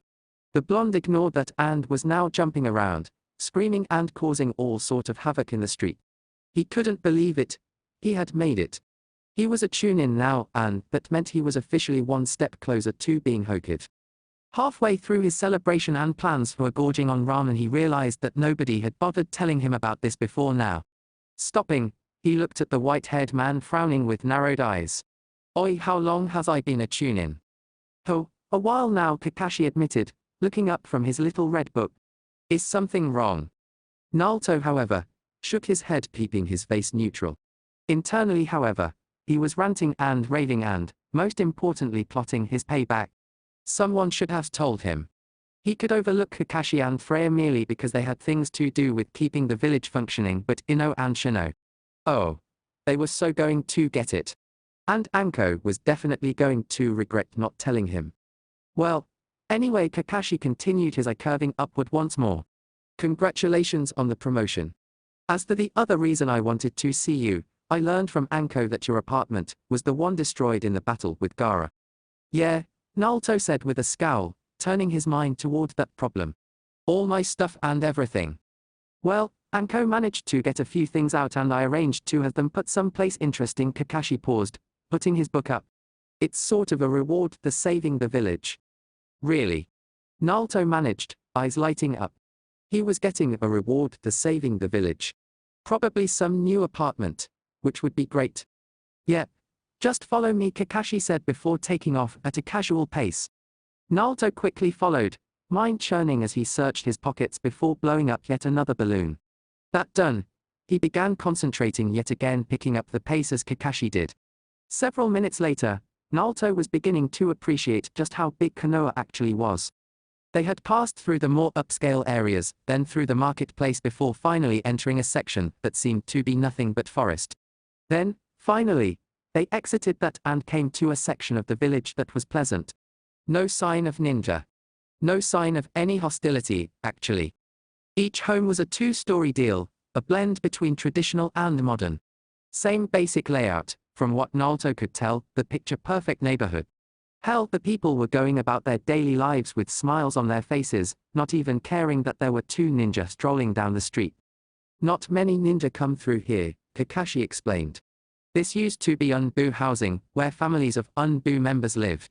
Eventually, we moved them out, and regular villagers moved in. They have their own community and very rarely venture into the main areas of Konoha." "Oi, it seems different here," Nalto said, looking around, surprised to find a group of girls his age, watching his progress with the sort of interest he normally associated with Sasuke fangirls. "Well, of course it does," Kakashi said. "These are all civilians, Nalto. They don't know much of anything that goes on in the rest of Konoha, and they're not overly interested in hearing about it. They want nice, simple lives. Which most ninja find utterly boring." "Oh," Nalto said, glancing to his left, where he found a small child playing with a dog. "So, there's some place I can stay." "Yeah, used to be a kind of lookout station against a war back during the last ninja war. It was abandoned a little after that war ended, outdated really. It's where I had your stuff put. Only available location." Without further ado, they came to a stop, just on the outside of the neighborhood they had been traveling through, which meant they were facing the side of the smaller mountain and were surrounded by several trees. Turning back, Naruto could still make out the villagers as they went about their lives. Okay, Naruto said, looking around carefully. I don't see any place I can stay. Kakashi, however, merely pointed his finger skyward. Naruto blinked, then craned his neck to see what the masked man had to show him, and he nearly toppled over. Maybe 20 feet overhead was a round two-story building, topped with a conical roof. It was suspended in the air by 4 slanted beams that ran from the mountain to the underside of the building. Wow! Naruto managed, taking a step back to try and get a better view of the building. The entire top floor was designed to serve as a training area. The bottom floor is mostly living space, plenty of room. Okay. Naruto said slowly as he glanced at the masked man. And you're just going to let me live here? Yes. Kakashi said simply. Why? Because you sorta own it, Kakashi chuckled. Sensei, the Yondem bought it shortly after the war and did some renovations to make it livable. He liked the peace living here, among the villagers gave him. It was his fortress of solitude, I guess. And I own it. Nalto repeated blankly, knowing that he was missing something obvious. You didn't just give away houses, especially not this type of place. Well, I figure better you than someone else. Besides, I never come out here, Kakashi said, handing over the keys and the deed. Just be careful. The Sandaime didn't remove some things for security reasons. There's no telling what you'll find in there. Naruto nodded, then looked up at the building, overwhelmed with the knowledge of owning it. Not only a building, but of own his family's house. He had inherited something, which was just freaky for an orphan. And then, Naruto's mind stumbled across a rather disturbing problem. Oi, how the hell do I get up there? Sunshine. Listening to the ticking clock, Ino sighed and glanced at her mom who was busy fussing over the flowers. For a while right after the Chunin exams, things had been busy but now it was painfully boring. Rolling her eyes utterly bored, Ino turned back to her notebook and the notes it contained. Studying her handwriting, along with Sakura's notes, Ino mused over the explanation to the Shoshuki Kaite silently. Since Hoshin Tenshin had improved thanks to her father finally walking her through the finer points, she didn't feel guilty about looking at the Venbutsu. Secretly, Ino even felt that she was close to being able to perform the Shinrin, but she wasn't going to push it too much. Scratching the back of her hand, Ino nodded to herself. The concept was easy enough, maybe she should try it. Remembering her father's warning about not using it until she had more practice with the others, Ino decided trying it in the family shop would not be a good idea. Besides, she wanted to let her arm heal completely so she could work it into her training routine along with Kenbutsu. Her fingers twitched just thinking about the kodachi that had been delivered to her a few days ago. The old man Kawakami Musashi had told her that Harate had special ordered it for her. Tsukiya, Ino murmured fondly, seeing the crane handguard and the reversed handle as clearly as ever. Added to her anxiousness to resume her training were the scrolls that Yuge had dropped off a day after she had received her sword. Ino had read the first one and knew that the others contained further knowledge of his Kenbutsu, a Kenbutsu that he now left in her hands. Harate had given her so much, helped her find her own path, and there was a dull throb as she realized he was gone. Startled out of her thoughts about the blade and her former sensei by the sound of a thingling bell, she grumbled. Looking up, ready to greet the new customer, she froze, discovering one Azumaki Nalto standing in the doorway. He was looking around curiously, a balloon in his hand, a grin on his face, and wearing a tattered jacket. It struck Ino as odd that, after not seeing him for nearly a month, he should just wander into her flower shop. Oi, Ino-chan. Nalto said, starting toward her, his grin growing. Ho. Ino, you know him? Her mum asked, pausing in watering the flowers to watch the boy curiously. Yeah, Ino said, blinking. Nalto-kun, where has you been? The whole village has been crazy trying to find you and stuff, plus you just left without telling us anything. Anko-sensei wouldn't even tell us, either. Just had this training every morning. Oi, I was training too. Nalto said happily, holding his balloon up. See. Oh. Ino stared at the balloon blankly, but decided to take his word for it. Wait. So this is the Nalto I've heard about? Her mother asked brightly, and Ino saw the look in her eyes. Well, since he turned up, I'm sure he won't mind helping Inoichi out in back. Ho. Nalto blinked, obviously trying to figure out how that worked. Just go on back, dear, her mom said, shoving the blonde from behind so that he stumbled past the counter and into the hallway connecting to the back room. Mom. Ino hissed, glaring at the now bemused woman, who was tapping her finger against her cheek. What are you doing? Nothing, her mom said defensively, despite a knowing glint in her eye. You are bored here, right? Maybe you'd like to go out for lunch. Moom, Ino pleaded, almost afraid of what the woman was thinking. He's just my friend. I never said he wasn't. But you're trying to get him, and me to go out together for lunch, Ino huffed, stomping a foot. I am doing no such thing, her mom said, grinning as the sounds of shattering glass and curses drifted from the back room. I just asked if you'd like some lunch. Just go. Inoichi's voice suddenly shouted amid more noise of destruction. Oi, but I came to see Ino-chan. Take her with you then. Just get out. Inoichi shouted back a second before Nalto re-emerged without a balloon and looking disgruntled. Oh dear, her mom said, hand on her cheek. Perhaps you two should leave, maybe get some lunch. When Inoichi gets like this. Mom. Ino said accusingly, but the older woman merely smiled sweetly. Nalto, utterly clueless to what had transpired, was quickly ushered out the door by a furious Ino. She knew it would be pointless to argue with her mom right then, but this was so not the last of it. Shooting one last, dark glare at her cheerful mom, Ino stepped outside to join Nalto. Self-consciously adjusting the sling her arm was resting in Ino's side. Her mom could be such a pain, sometimes. Honestly, she and Nalto were just friends, teammates. Still, lunch would be nice, and she hadn't seen him for a while. Maybe going out to lunch wasn't such a bad idea. So, where should we go eat? Ichiraki. Nalto shouted eagerly, eyes alight. Again. Ino said, staring at him startled. Don't you ever eat anything else? Ho. Why? Nalto asked, setting off at a brisk pace. Ramen is the perfect food. Oi, and it has all these toppings. Fried rice, Chinese dumplings, seaweed, kamaboko, green onions and even corn. Plus miso and pork, which is one of my favorites. Ino felt herself blush slightly at that, though she couldn't think of a reason why. Shaking it off, she grabbed his arm and jerked him to a stop. How about I pick today, okay? I know this place where they serve tea and good salads minus. Yuck. Nalto said, scrunching his face up. They're not that bad, Ino said with a roll of her eyes. Besides, it'd be good for you to eat something else. Remember, absence makes the heart grow fonder. Oi, but I don't need to get any fonder of it, Nalto said sulkily. Besides, ramen's never hurt me. Has you ever stopped to think that maybe the reason you're a midget is cause you never eat anything but ramen? Ino snapped back irritably, then almost winced, realizing what she had said. Oi, and maybe the reason you don't has tits is cause all you ever eat is vegetables. Nalto snapped back, glaring at her. Ino rounded on him, surprised that he was able to match her glare to glare. Any further argument was cut short by a loud and horribly familiar voice. Nalto. Ino. Turning, Ino winced as Kiba and Akamai trotted up along with Yobun, the village's biggest gossip. Kami, this was not good. That girl would blow this whole situation way out of proportion. Oi, Kiba.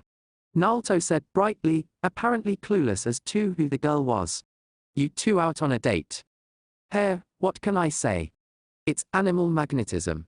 Kiba chuckled, dodging a swipe from girl beside him. As you know, I asked him to help me find my little sister. Yobun said, glancing between them. Speaking of dates minus. Which this isn't, Ino interjected firmly. We're on the same team, it's not strange for us to hang out together. So, Nalto's still available? Yobun asked, giving him an appraising once-over. Would you like to go get something to eat? Ho. Nalto managed, blinking. Oh. Well, I was sorta going minus. Nalto-kun, why don't you go on ahead? That place I was telling about is just down the street, Ino interrupted hastily, knowing the glint in the other girl's eyes. Nalto, royally confused, shrugged and turning started off on his own. What was that about? Kiba asked, almost as confused as the blonde young man. Listen, Kiba, why don't you keep looking around? Yobun said sweetly. Just go, Ino snapped.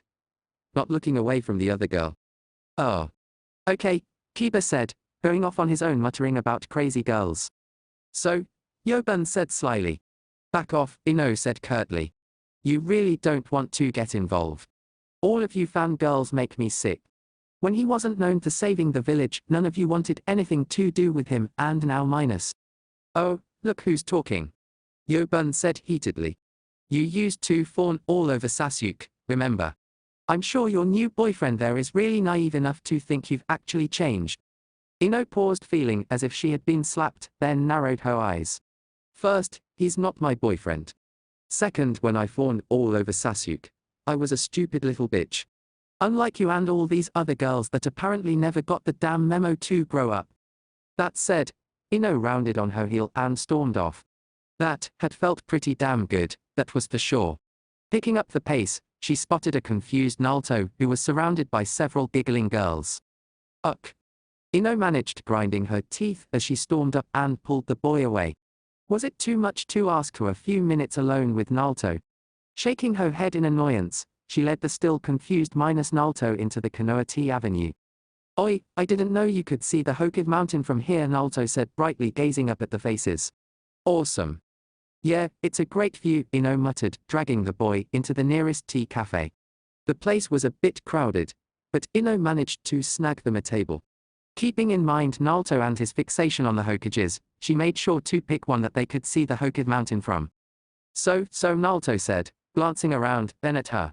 Do I gotta order vegetables? What is your problem with them? Ino asked in exasperation. They're evil. Nalto said heatedly, crossing his arms. Didn't you see the news report where those giant tomatoes went on a rampage and started eating people? Oh. Ino blinked, then hurriedly flagged down a waitress. Jasmine tea. And for you? The woman asked, glancing at Nalto, then doing a double take when she realized who she was talking to. Oh. Oh no, green tea, I guess. All right, of course. The waitress managed before hurrying off. Oi, so anyway, do I really got a minus? Yes, Ino said in exasperation. You do. Now, get over it and look at your menu. Seeing his pout, Ino rolled her eyes and resisted the urge to slap him upside the head. It wouldn't look good, she told herself. Slapping a village hero over his problem with vegetables would not be smart. Besides, at least he was willing to eat something other than rum to her. That had been nothing short of a miracle, and she knew it.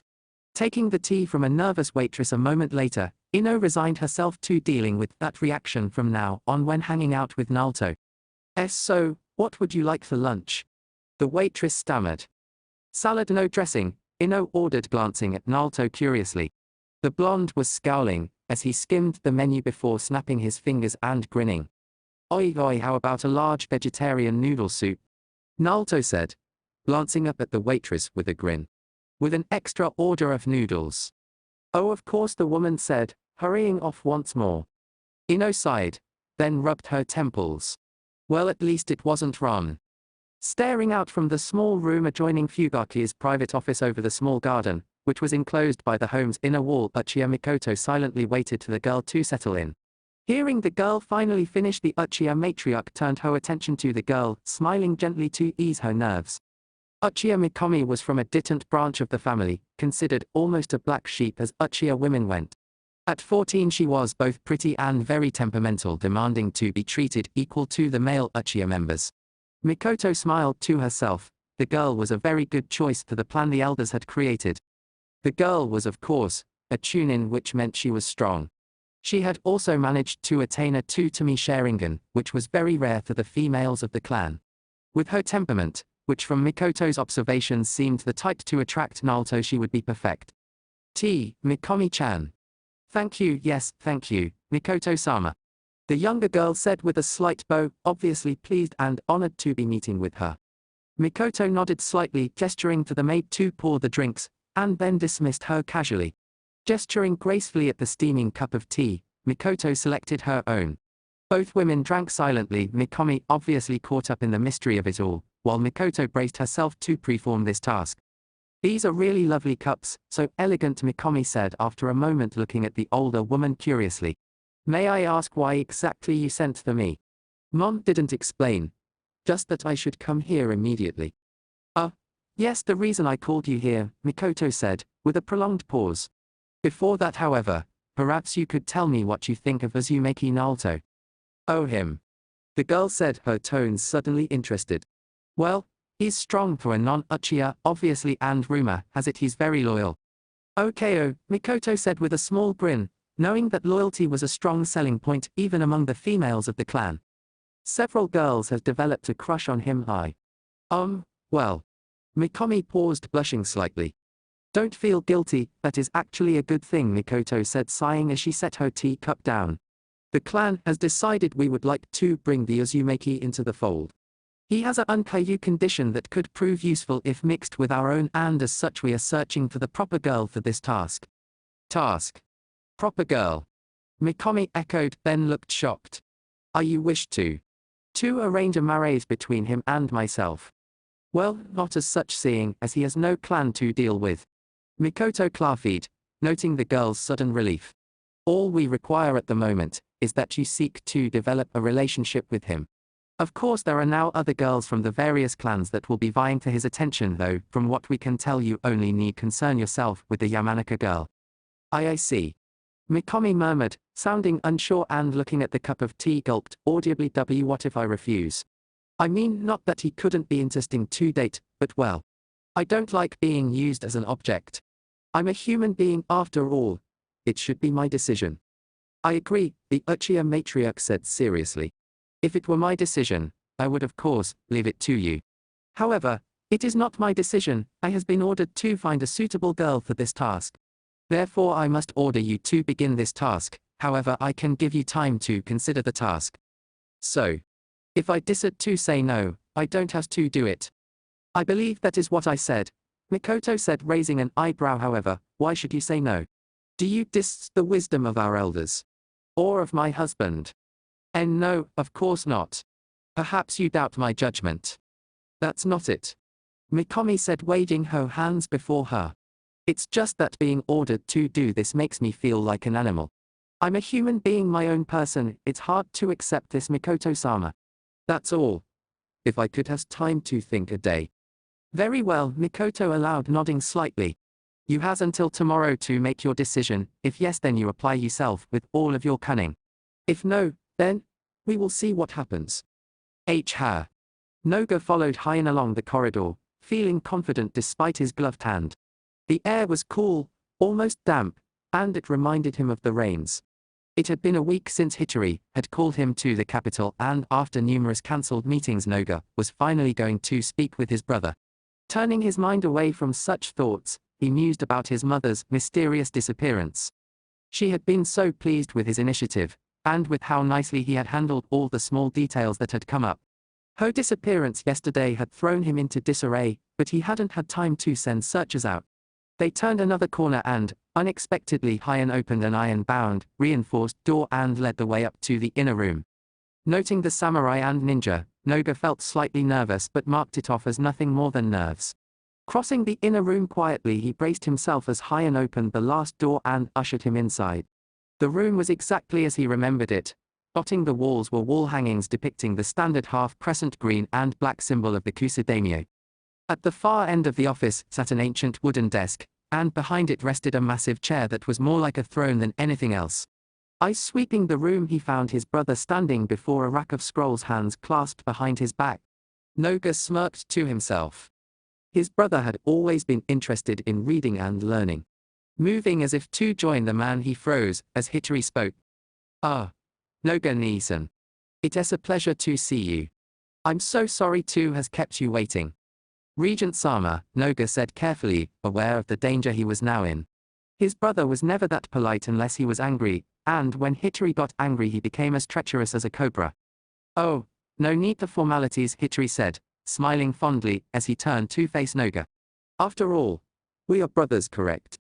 Yes, of course, Noga agreed, watching the man like a hawk. Where are my manners? Hitori said pleasantly, ringing a small bell. A moment later, an unnoticeable inner door on the left opened, allowing a young woman to enter. Noga did a double take. She was very attractive with long brown hair and blue eyes. Her lips were highlighted seductively with red, and she wore of all things a kimono that was far too small and revealed a fading cloud unbu tattoo on the visible part of her breast. Sasu-chan. Noga Nisan, this my lady Sasuke, Hitori said conversationally as the woman slinked into the room carrying a tray of tea. Sasu-chan, this is Noga Nisan, who has helped me immeasurably. Hello, Sasuke said in a rather shy fashion as she began pouring the tea to them. Finished, she flashed Noga a flirtatious smile and then turning, slipped out of the room. Noga stared after her, as if hypnotized, and then snapping out of it, focused once more on Hitori. The regent smiled and politely offered Noga the first cup of tea, which was the proper thing to do. Noga wisely declined, then watched with rapt attention as Hitori drank. Seeing no treachery there, the ninja carefully collected the second cup and took a sip. So, maybe you are wondering why I brought you in today, Hitori said after a moment before moving around his desk to sit down and lace his fingers together on the surface. Well, it would be a very wise thing to wonder. I trust you, Noga said, preparing for the treachery in store. Oh, I has no doubt about that, Hitori agreed lightly, smiling. Yes, I too trust you. For instance, I trust that you were not manipulated into wasting my carefully laid plans. I trust that you understand just how dangerous it is in these times, which also means I trust you understand why I've placed your revered mother under my personal protection. Noga stiffened, staring at his brother calculatingly. She is where? Safely tucked away in one of my private homes, Hitori said, nodding. After all, if our father, the daimyo, could be betrayed by his own ninja. I thought the rain minus. Oh. Didn't you hear? The rain were aided by the Kusa Susui, who of course has now been executed, Hitori said seriously, eyes darkening. Betrayal must receive its just reward after all, and soon Rain will know the price for this unprovoked assassination of our father. Hitori, Noga said slowly, wondering at this act. You do know that I minus acted in the best interests of our country, Hitori said curtly. Oh yes. I know all about you rushing my plans. I understand very clearly, brother, why you decided to act when you acted. However, it is easily handled and in the end we achieved the same results. Of course, Noga said uneasily. Now onto why I wanted to see you today, Hitori said, producing a scroll. This is an order, one that you must bear to Kusa, appointing a new Susui and new procedures I has in mind to ensure another such betrayal will never occur. Noga nodded silently, thankful for being allowed to live, then took the scroll. Hitori smiled politely and then produced another scroll. This scroll contains your new assignment. You'll be going west to a hidden base where I has a new force gathering. Once there you'll receive further orders. Anything else? Noga asked as he took the second scroll and rose. Just one more thing, Hitori said without standing or allowing his pleasant attitude to slip. If you ever act as you did in such a way as you has previously, please keep in mind there are far worse things than death. How? Noga agreed, bowing slightly and then turning hurried from the room, aware of just how close he had come to being murdered. Looking up from his paperwork, Uchiha Tekka paused, a slight frown forming. Glancing at the clock, he looked back around, suddenly aware of just how late and alone he was. It felt almost as if something ominous was coming toward him, and he truly did not like the feeling. It was probably just paranoia. Ever since the Unity mess, all the Uchiha on the military police had been feeling it. They had made up the bulk of the force after all, and now, sadly, most had been killed in the fighting. Those that hadn't had been wounded bad enough to merit treatment and medical leave. Shaking it off, Tekka leaned back in his chair and sighed, rubbing his eyes tiredly. Maybe he should call it a night and go home, but that would leave Inabi and Yashiro alone. There had to be at least 3 police on duty at all times, especially now with things stretched so thin. A sudden noise made him jerk upright, his nerves warning him of danger. Frowning, he eased his way around his desk, and stopped in the middle of the floor. Waiting, ready for whatever it was that was threatening him. A second later he heard the noise again, and this time realized it was footsteps. An even gait, someone in their late teens from the rhizome. Turning to the open doorway, he raised an eyebrow, watching the shadowy figure approach. The occasional glint of light off the armor told him it was an Anbu. When the figure reached the doorway, Tekka let out a breath, realizing that was just Itachi. Normally Tekka found the boy unnerving, but now he felt relieved. It had just been his paranoia. Itaki-san, what brings you by? Tekka asked, striding toward the younger man. I came to see who was here, Itachi said blathily, bringing Tekka to a stop. Now that he was closer, he could see blood flecking the boy's cheek and armor. Alarm bells went off in the older Uchiha's head, and he silently prepared for a fight. Itachi seemed completely unbothered by this prospect, instead turning away ever so slightly. "Looks like you had a hard mission." "It was a test," Itachi said without emotion, "to judge my capacity." "How about we go talk with Inabi or Yashiro?" "They've already misjudged their capacity," Itachi responded, prompting Tekka to charge Triken and kunai flying at his enemy. Itachi dodged the hail of weapons easily, then casually lifted an arm to allow the last one to reset off his forearm protector. Tekka, however, took advantage of the distraction and closed the gap between them, a round kick whistling through the air. Itachi ducked, followed by a leg sweep, but Tekka somersaulted away, only to receive a kick to the stomach. Stumbling back, winded, the military police officer dodged a kick to his face, only to receive one to the ribs. Moving with the force of the blow, Tekka threw a hook punch, only to has his arm caught, followed by being thrown onto the top of a nearby desk. There was a loud crack as the desk gave under the weight, but Tekka was already scrambling to his feet, only to receive a kick to the back which sent him slamming into the side of another desk. Spinning quickly, Tekka prepared to launch his own assault, only to discover Itachi lunging for his chest with his sword. Grasping a kunai, Tekka parried the stab and fired a straight punch at the UNBU captain's face, only to has Itachi neatly avoided with a spin, which brought him around to Tekka's now exposed back. A second later, Tekka felt the sharp pain of a blade piercing his chest from behind. Looking down in disbelief, his Sharingan faded and he clutched at the bloody metal. A gurgle later, he slumped to the ground dead in a pool of blood, the last sound he heard that of a cave bunshine disappearing. Uchiha Itachi stood motionlessly in the street, staring the wall and gate that separated the Uchiha district from the rest of Konoha. It had been one of the few demands they had made during the unification of Konoha. A separate district, with seals to ensure their privacy.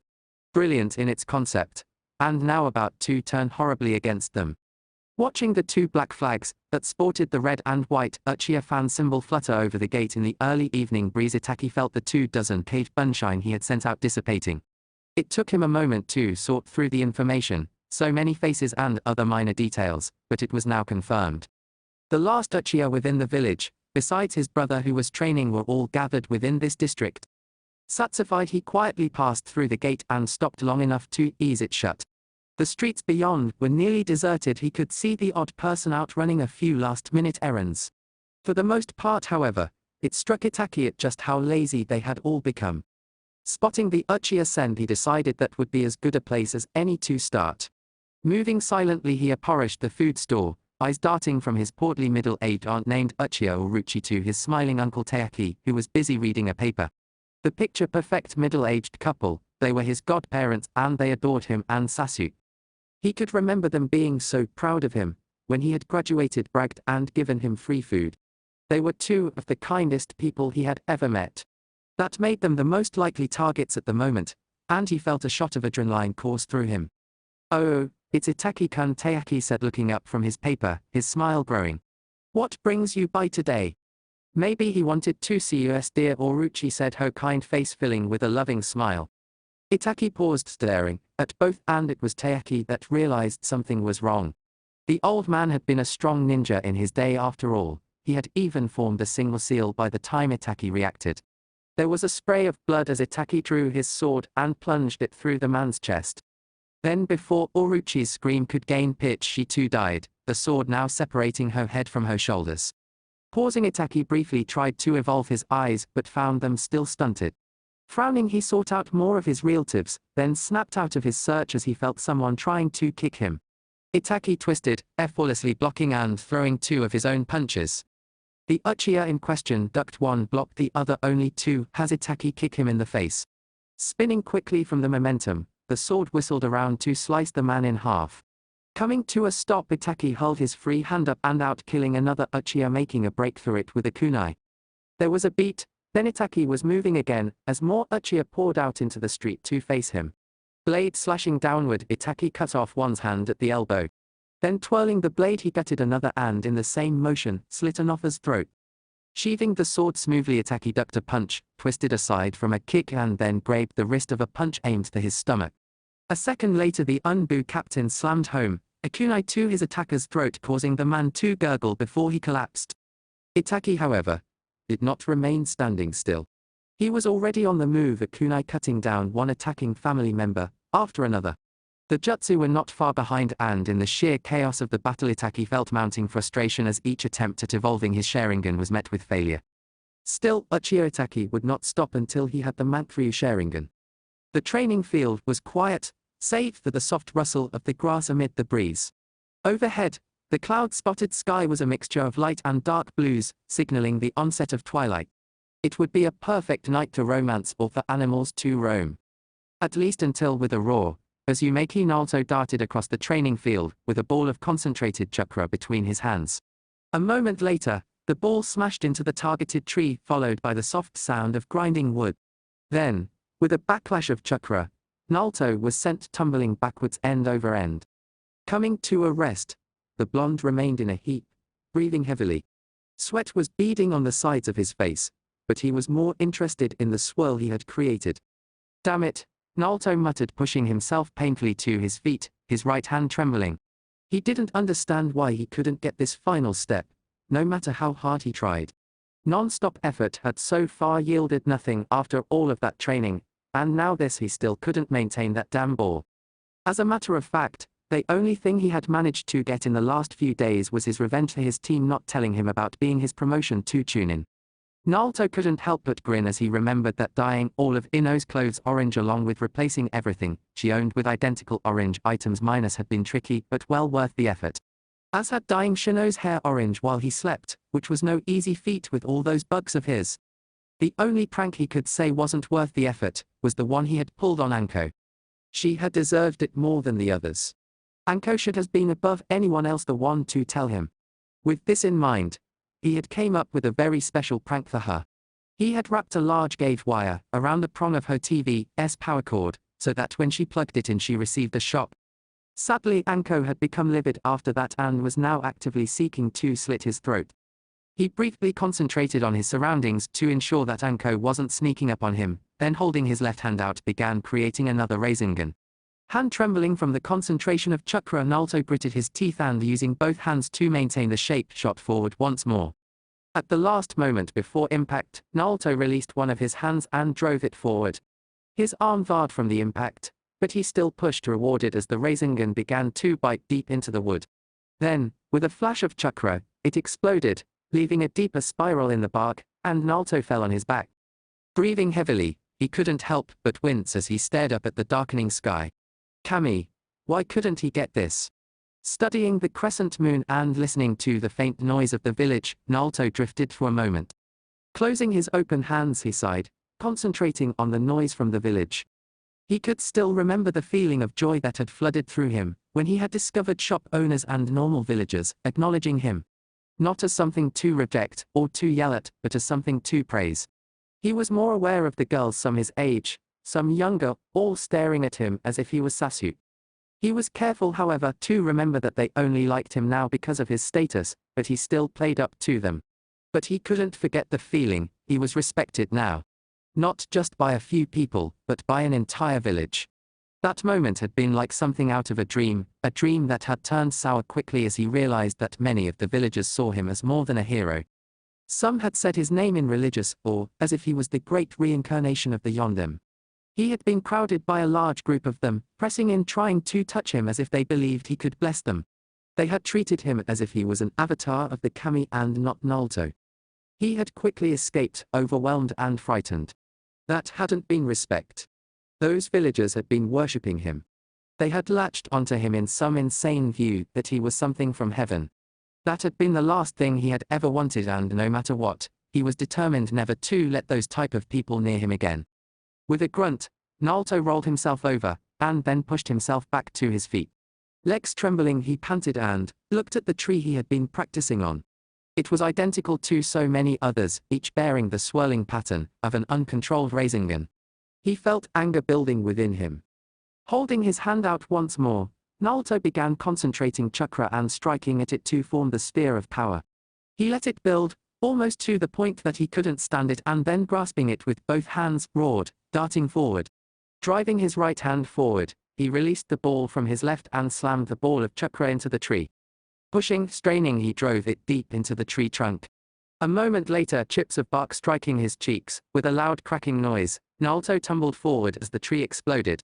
Falling face first to the ground, Nalto winced from the pain in his arm even as he felt slivers of wood rain down on him. Using his left arm, the one that didn't feel like jello, he pushed himself over to stare at the tree. He couldn't help but start laughing at what he found. There was only half a tree left, the bottom half, the rest of it had been destroyed. Fuck yeah. Nalto muttered excitedly and then closed his eyes, mind and body giving out. Sasuke felt his body protest as he moved, but he didn't have the luxury of waiting. He had been training for nearly a full month, non-stop. Despite his determination, even he knew that when you received word from the Hokage's office that you were ordered to return home to resume missions, you did so. Still, he had stayed as late as he dared, squeezing in a few more hours of training. As a result, his mind was exhausted and he was pretty sure his chakra was dangerously low. Plus the mysterious mark on his neck which he had received in the second exam and had been instantly sealed by his clan during the month-long training period minus was twinging slightly. Still, he felt that he had improved. Not enough to beat Itachi, but definitely enough to beat Nalto. Entering the village proper, he felt the expected hostile gazes from the few that noticed him. Like a true Uchiha, however, he ignored them. Seeing a pink curtain briefly reminded him of Sakura and he wondered, vaguely, if he should apologize. He felt a flare of annoyance, but tempered it with the knowledge that she did have some right to one. As Kunoichi went, she was excellent, and while there might have been prettier girls he could date, she alone was truly devoted to him. To an Uchiha, devotion and loyalty were prized above almost everything else. Putting such petty musings aside, he spotted the entrance to his family's district, then paused as the wind shifted, carrying the familiar scent of blood toward him. Stomach twisting, Sasuke broke into a run before skidding to a stop, staring in mute horror at the scene before him. The street was littered with dead bodies, twisted into unnatural shapes and surrounded by pools of blood. Horror and hate consuming him, his eyes swirled into the distinctive Sharingan. Eyes darting from shadow to shadow, the signs of the attackers, he discovered more bodies. Children and women. People who could have never developed, or passed along the Sharingan. Even pets. Sasuke felt himself retch as he realized the implications of this moment, all these bodies and no sound of combat. Kami, the silencing seals that surrounded the district, had kept the Unbu or other ninja from noticing the massacre. He reeled at the knowledge.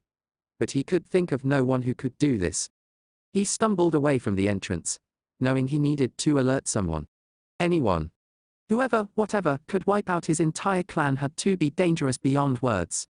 Eyes widening, a new fear clutched at his throat and heart, and he darted into the district, heedless of the danger.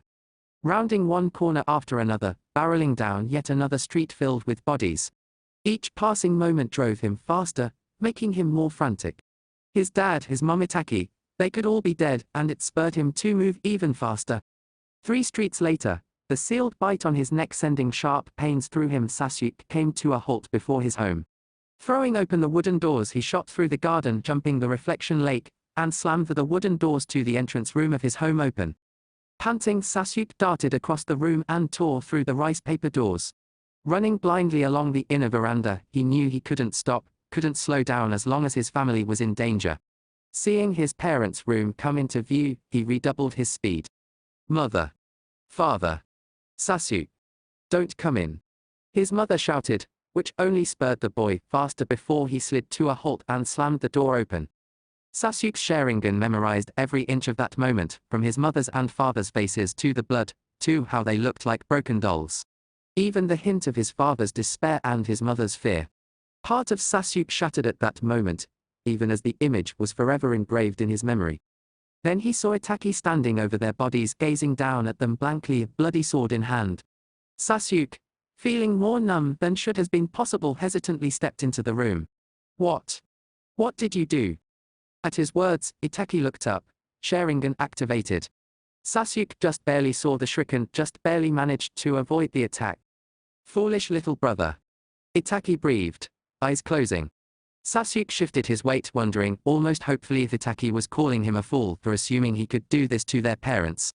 A moment later, Itachi's eyes snapped open to reveal a Sharingan with a black swirl in the shape of a 3-sided throwing star. The Manbikyu Sharingan, Sasuke realized dimly before his mind shattered. Vaya. Sasuke shouted, clutching at his head, his own Sharingan crumbling as memories danced before him. As I expected, you are my child, his father said, before the image of Itachi slaughtering him flashed before his eyes. There was his mother's smiling face. Your father, when he talks to me, it is only about you. Then she too was slaughtered in a spray of blood, before a set of eyes without remorse. We are unique brothers. Itachi was saying before his others' memories intruded, each relaying the brutal death of his entire clan.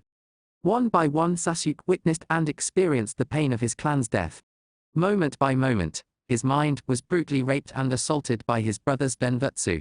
Until at last the torture came to an end, leaving him on the ground crying and sobbing, a broken and ruined wreck of an Uchiha.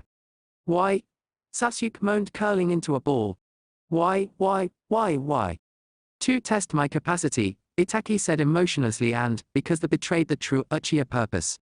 To test. Sasuke repeated, even as anger blossomed inside him. You killed everyone. Just to test. It was essential. Damn you. Sasuke shouted, lunging up and forward, attempting to mold the chakra for a kidari. Instead, his body was racked by crippling pain, and he collapsed to the floor inches from the blood of his parents. Clutching at his neck, quivering in agony, he stared hatefully up at the monster that was his brother. This is as far as you can go, Itachi said indifferently. As you are, you can gain nothing. Without hate, you are forever stunted. Foolish brother, know that the only reason you remain is because of your wish to surpass me. For that, I will let you live. I hate you, Sasuke managed in a strangled hiss. At the main temple of the Nakano shrine, on the far right side under the 7th tatami mat is the clan's secret meeting place, Itachi said, his compassionless eyes never leaving him. You'll find what purpose the Dubutsu of the Uchiha clan originally served. Hate me and survive. Awaken the same eye as mine. Prove your loyalty. Sasuke forced his body to move despite the blinding pain, his anger and hate great enough to overcome it. Grasping his brother ankle, Sasuke looked up, wincing, to find Itachi staring down at him unmoved. Sasuke struggled to pull himself up, but Itachi allowed his Mangekyou Sharingan to slam into his mind once more.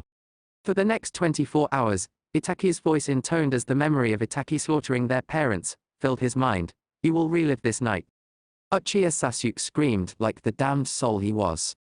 Itachi felt his pursuers closing in, gaining ground steadily. He wasn't surprised, really. After all, you couldn't expect to kill an entire clan of combat experts within the heart of the strongest hidden village and not as pursuers. The only thing that surprised him was just how long they had taken in responding to the disturbance. Those silencing seals of his clans had truly been powerful. A minute later, he felt 3 of the signatures pull ahead of the others and close in. It didn't take long for 2 to reach his sides, forming a triangle. Standard formation. Unbuden. This might prove more trying than he had originally expected, if they weren't trainees at least. But they would be, since trainees were regularly put into patrols within the walls of Konoha, especially now. The one on his left broke cover first, a sword drawn. Itachi caught the arm, broke it in 3 places, and then shoved the sword through the man's chest, all without breaking stride. Bastard. The one on the right shouted, and Itachi launched a kunai, barely glancing, but knowing his aim was true. The sound of a body falling to the ground from a high distance reaffirmed this. A minute later, he registered the high-speed travel of a sunshine and moved to the right, avoiding the attack. The last trainee rebounded with a curse and came back at him, throwing shuriken. He was keeping his distance, however not entirely a bad plan in Itachi's estimation. Locking eyes with the man, Itachi activated his Mangekyou Sharingan and with a hoarse cry the man was consumed in black flames. Itachi, however, was not so distracted that he didn't feel a new group of attackers coming at him from ahead. Word was spreading, apparently. A sunshine of his own brought him in range of his new enemies. A duck allowed him to avoid a stab, and then a quick flick drove a kunai through the man's throat. The second attacker was taken care of by a standard fire jutsu, and the final one died by a kidari to the face. Body dropping, he continued onward. The Mangekyou Sharingan was beyond his wildest dreams. He could tell what someone was going to do 20 moves before they had finished the first move. His genjutsu was stronger, his fire hotter. Reflecting back on all he had to endure to achieve it, he wondered at the price. He had slaughtered nearly his whole clan, ripped his own soul out just for this power. A price he would gladly pay again if he needed was pulled from his reflection by the feeling of something wet on his cheek. Reaching up, he felt the liquid, then checked it under the moonlight. Black. He realized he was crying blood. Apparently the Manvaku had another price to pay besides the sacrifice of the thing you care for the most. Still, it didn't change the fact that if he had to pay the price with even more lives he would. Chapter 24. Aftermath. Konoha was in chaos. Carefully controlled chaos, but still chaos. Rumors were flooding the streets. Ninja were jumping at the slightest provocation. Still, the truth, at least within Konoha, was known. Not a full 24 hours ago, the entire Uchiha clan had been slaughtered. Inside their own clan district. Much of Konoha's infrastructure had been made up of Uchiha. The military police were the best-known example of this, but there were other positions such as the shinobi Hiroki Takyu, who did roughly the same job as the Unbu commander, except he did so for the regular ninja forces from Genin to Jonin. Then, there was the Jonin Shire, the chief commander for all regular and special Jonin, who also acted as a second-in-command and advisor to the shinobi Hiroki Takao. Thankfully not all of the infrastructure was dependent on Uchiha. The Hyuga held even more positions and were already stepping in to help fill such key points. Unfortunately, this did nothing to help the village's morale or the panic that was seizing it. The military police were beyond hope. After the Unity incident, the majority of the remaining force had been Uchiha.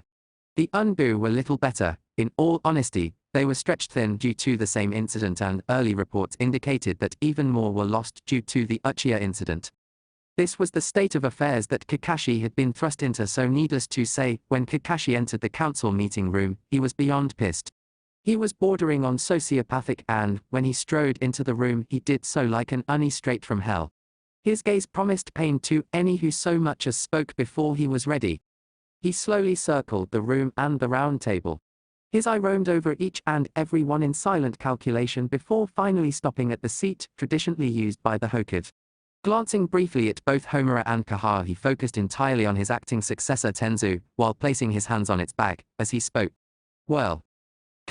One of the council members started to say before Kakashi fixed him with a withering glare.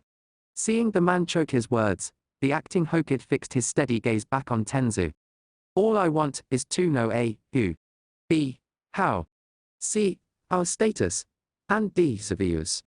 Tenzu shifted slightly and then spoke, his voice carefully neutral so as to hide his own unease at Kakashi's attitude.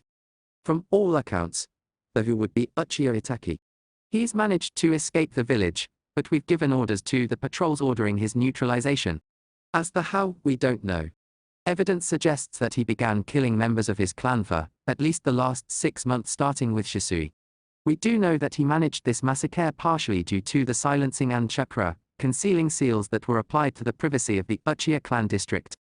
I knew their paranoia would hurt us, one of the council members muttered, then seeing Kakashi's glare apologized. So, Kakashi said after a moment, looking once more at Tenzu, we had an unstable sociopath working within our own walls, planning to kill his entire clan for nearly 6 months. Apparently, Tenzu admitted before continuing with his report. As for our current status, we've managed to contain the situation. Nobody in, nobody out, a total communications lockdown as well. As I said before, we sent encoded orders to our patrols in the field relaying that all standing orders are to remain in place, and that Uchiha Itachi is to be neutralized. Good. At least now we don't have to worry about someone getting any funny ideas, Kakashi muttered, crossing his arms. If word of this got out in their current disorder, every other cave power would attack and Konoha would crumble. They needed to get a handle on the situation and repair their infrastructure as best they could, as fast as they could. As the survivors, Tenzu continued and Kakashi focused on him once more. There is only one confirmed survivor. Uchiha Sasuke.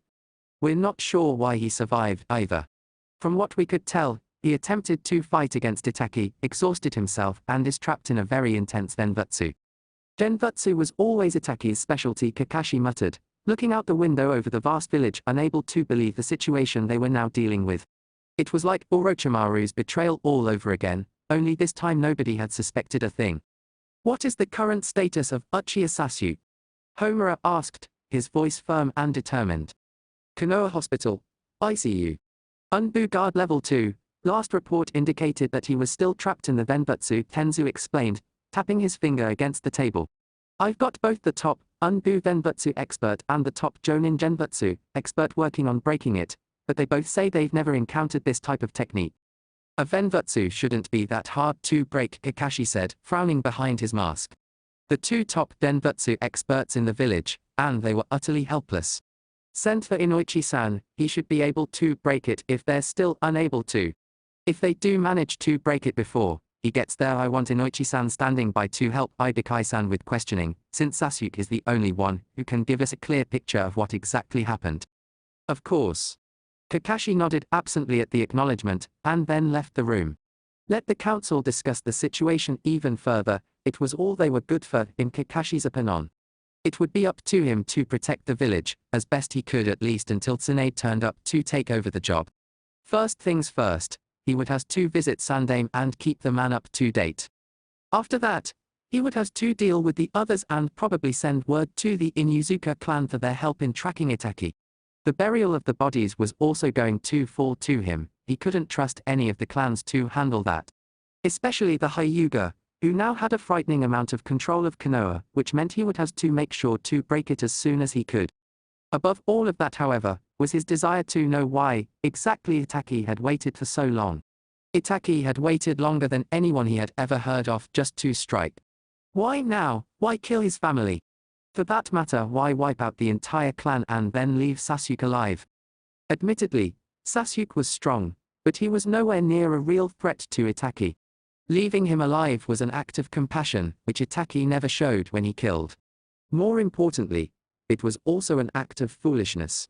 Sasuke would get stronger, he would be driven by a thirst for vengeance that would never be quelled until Itachi was dead. Kakashi would have to keep a close eye on the boy, maybe offer training to try and keep the boy from going too far into the darkness that was going to consume him. Still, there was a paranoid part of him, the cynical part, that told him it could all be an act. Sasuke could have been an active participant in the slaughter and had decided to remain behind to act innocent. However, Itachi did not tolerate such acts of dubious loyalty and, if it had been true, would have killed Sasuke immediately. Instead, he decided that either Itachi had simply not considered the act of killing Sasuke worthwhile, or Sasuke had faced Itachi after he had achieved whatever goal he sought in killing his clan. Both rung true in his mind, and Kakashi silently mused that they were probably interconnected, that for whatever reason Sasuke had survived only through sheer luck. Yet, this meant that the Uchiha had been hiding a very large, very dangerous secret. It appeared that the only way to discover it would be to talk to an Uchiha. Which meant he would be speaking with Sasuke sooner than he had imagined. It had been a long time since Sakura had spent the night at Ino's, a long time since they had stayed up late into the night talking. Things were still a bit rough, a bit strained, but they had made progress. Sakura and Ino could honestly say they were friends. Not as close as they once were, but they were working on it. The main theme last night, and most of the morning, had actually been Ino venting on Nalto's prank. Sakura honestly wondered how exactly he had managed to pull it off, while at the same time pitying Ino. Having a boyfriend who could do that to you was not an easy thing to live with. Still, Sakura had used every chance to tease the girl. Especially about the orange comforter Ino claimed had just been overlooked but had still slept under. Of course, all of that had happened before she was racing through the streets in a panic. 10 minutes ago had seen the fracturing of her facade of strength, and the near shattering of her world. An Unbu had arrived in the shop, where both girls were giggling and working on flower arrangements, and demanded to see Inoichi. Of course the older man hadn't been there, but Ino's mum had. Ino's mum, who had asked what exactly happened that they needed Inoichi. 10 minutes ago, for the first time Haruno Sakura heard about the Uchiha massacre. 10 minutes ago, Haruno Sakura had shoved Ino out of her way and bolted from the shop. 10 minutes ago, she had started crying as she ran, headed for the hospital. Because 10 minutes ago, she stopped being a kunoichi and became a 13-year-old girl whose world had suddenly shattered. Sasuke was strong. Kiba said it made him arrogant, but Sakura denied that. Sasuke was many things: confident, brave, fearless, knight and savior, but he was not arrogant. He also happened to be the cornerstone of her world. Her inner self depended on his strength, on the fact that he would always be there for her. Without him, if he was gone or in serious danger, her world crumbled. Sakura, of course, knew that made her weak in the long run, and she tried not to depend on it. She couldn't help it, though her father had destroyed a lot of her strength and confidence. It hadn't been until Ino that she had found her confidence again. Her strength, however, that was still lacking, and without Sasuke she would never be able to recover it. Shutting her way through a pair of ninja, Sakura quickened her pace, heart hammering in her ears. Sasuke. He was the only thing in her mind, hovering just before her mind's eye on his deathbed. She had to reach him. She wasn't sure what she could do, but she knew she had to be there for him. This time she forced her way through a knot of shopkeepers and, without a word of apology, kept running. With each step her fear grew and her heart felt like it was about to explode. Dimly, she was aware that she wasn't breathing as she ran. There was burning sensation in her lungs. Her eyes burned as well from unshed tears and the wind of her passage. Still she ran heedless of the pain of the fear, because she had to get to Sasuke. Nothing was going to stop her. Nothing. Sasuke. Her legs churned relentlessly as she skidded around each corner, shoved people out of her way, raced to the building. As the massive building and its gates came into view, Sakura gasped for air, but didn't stop running till she burst through the admitting doors. Skidding to a halt on the marble floor, she felt her head spin. Stupid, stupid. Sakura forced herself to breathe to recover, and then fear about Sasuke's life emboldened her. Rushing to the admitting desk, elbowing her way through a pair of doctors, Sakura squared her shoulders and glared at the nurse sitting behind the desk. Sasuke-kun. Where is Sasuke-kun? Mom, you need 2-. Where is he? Sakura screeched, knowing without looking that everyone was staring at her. Listen girl, you can't just come in here -. Tell me where he is. Sakura shouted, uncaring about manners. All that mattered was reaching Sasuke. I'm going to has to ask you to - the nurse started to say before a new low familiar voice spoke up in a panic. Sakura. Kurenai-sensei. Whipping her head around, Sakura found Kurenai walking toward her, lips forced into a thin line. Behind her, looking equally serious, was a purple-haired woman dressed in solid black. Forgetting about the nurse, Sakura rushed toward her sensei, hoping and praying that she could help her see Sasuke. Kurenai-sensei. What's going on? What happened? They said the Uchiha. And Sasuke. And. Sakura. SSH. It's okay, the older woman said, pulling her into a comforting hug. Everything's fine. I can't tell you everything - but - Sakura. Kurenai suddenly snapped, shutting her down before she could even start. Listen to me. This is what I can tell you. You can't see him right now, but he's fine. Unconscious. But fine. He suffered under an intense denbutsu. He'll be fine. So he's okay? Sakura asked, the tension coursing through her body fading. Of course he was. If Kurenai said he was, then things were fine. Denbutsu Kurenai was a Denbutsu expert, so there was no danger. It was okay, everything was okay. Yui-san, Hazuki-san, we just got word, Inoichi's voice suddenly said, and Sakura looked around to find Ino's dad and the scarred man from the Chunin exams marching toward them. You're here. The Denbutsu, we've never seen anything like it. No matter how hard we tried, we couldn't break through, and then it just suddenly went away, the purple-haired woman said, shaking her head. He's still unconscious. The doctors were checking on him earlier. So, other than the Denbutsu, what else happened? Inoichi asked tiredly. Chakra exhaustion, mostly, Kurenai said, letting Sakura pull away from the hug, but keeping her underarm. There was a minor hint of his chakra pathways having been altered, but nothing very serious. Altered? Ibukai asked, his eyes narrowing. I know what it is, Sakura offered, then seeing all their attention shift to her, she braced herself. Sasuke had told her about the seal. He'd gotten it from his clan to the exams, but had asked her not to mention it to anyone. If it were any other situation, she would. But it seemed to be hurting Sasuke and she had to tell. Well. It's the after effect of an Uchiha clan seal, Sakura said, using all of her training to keep her voice steady.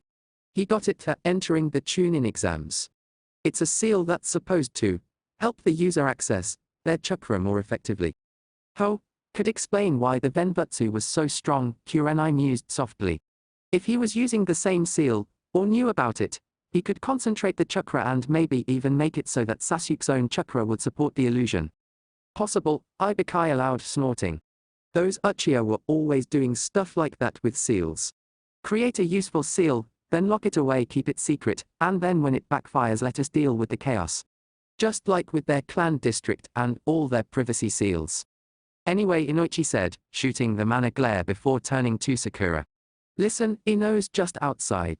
Why don't you go with her and get some flowers for Sasuke? I'm sure by the time you get back we'll be done and you can see him. Sakura hesitated, chewing her bottom lip. Her overwhelming desire to see Sasuke was still there. It was urging her to demand to see him. Yet, now that Kurenai was there exerting forced calm, Sakura knew it wouldn't happen. At least, not until after they were done, and it wasn't like Sasuke was really in danger anymore. Kurenai had said he was fine. She wouldn't let anything happen to Sasuke. He was one of her students, and Kurenai viewed each of them like her own children to an extent. Which meant Sasuke would be okay as long as Kurenai was around. Glancing up at her sensei, she received a reassuring look, then she looked back at Inoichi. I'll be back in a bit, Sakura murmured quietly, then stepping away, walked out of the hospital. Now that she was thinking back on the last few minutes, she realized how rushed she had been. She had shoved Ino after all that time of rebuilding their friendship, and she had shoved the girl aside like she was nothing. Sakura. Looking up, Sakura found Ino standing in front of her, a look of uncertainty on her face. Hey, was all Sakura could manage. Are you okay? Ino asked, moving up to hug her. Reflexively Sakura hugged back, then Ino pulled away to study her face. I mean, you rushed out of there so fast, and you were a bit freaked, Sakura supplied, feeling and looking ashamed. I was sorry about that. I mean, I shoved you and just minus. Hey, no biggie, Ino said, cutting her off with an understanding smile. I mean, you heard about that massacre, Sakura supplied thickly, still unable to really process it. The entire Uchiha clan killed. They were considered the best at combat. If it hadn't been Nalto that had stopped that demon, then it would have been an Uchiha. Right. Then you heard Sasuke was in the hospital. 2 and 2 equals 4, so I think it's an understandable reason to freak, Ino continued softly, putting an arm around Sakura's shoulder. Sakura nodded, feeling grateful that Ino was being so understanding. As they slowly walked down the steps and toward the gates, Ino was saying how in the right circumstance, she would react the same. Sakura suddenly went stiff, eyes widening as a horrible thought rushed to the forefront of her brain, a thought that forced her to stare at Ino. What's wrong? Ino, where's Nalto? Training, the girl muttered, crossing her arms. Hiding, too, if he knows what's good for him. Reaching out, Sakura grasped Ino's elbow, her voice carrying an edge to it. Ino, if he was out there and he learned or saw, wouldn't he try to stop whoever had killed the Uchiha clan? Ino's eyes went wide, her face paling and her shoulders sagging. A horrible understanding flashing through her eyes, then Ino quickly mastered herself and put on a front of bravado. Why yeah, but he's faced a demon, right? So, I mean like, if he did face them, he'd live. Right, Sakura agreed quickly, feeling horrible about supplying a thought that had escaped Ino in the panic. Whoever it was had to be hurt. Sasuke-kun fought him, obviously, and nobody fights Sasuke-kun without getting hurt. Exactly, Ino agreed, forcing herself to sound confident. Besides, I doubt Nalto-kun fought him.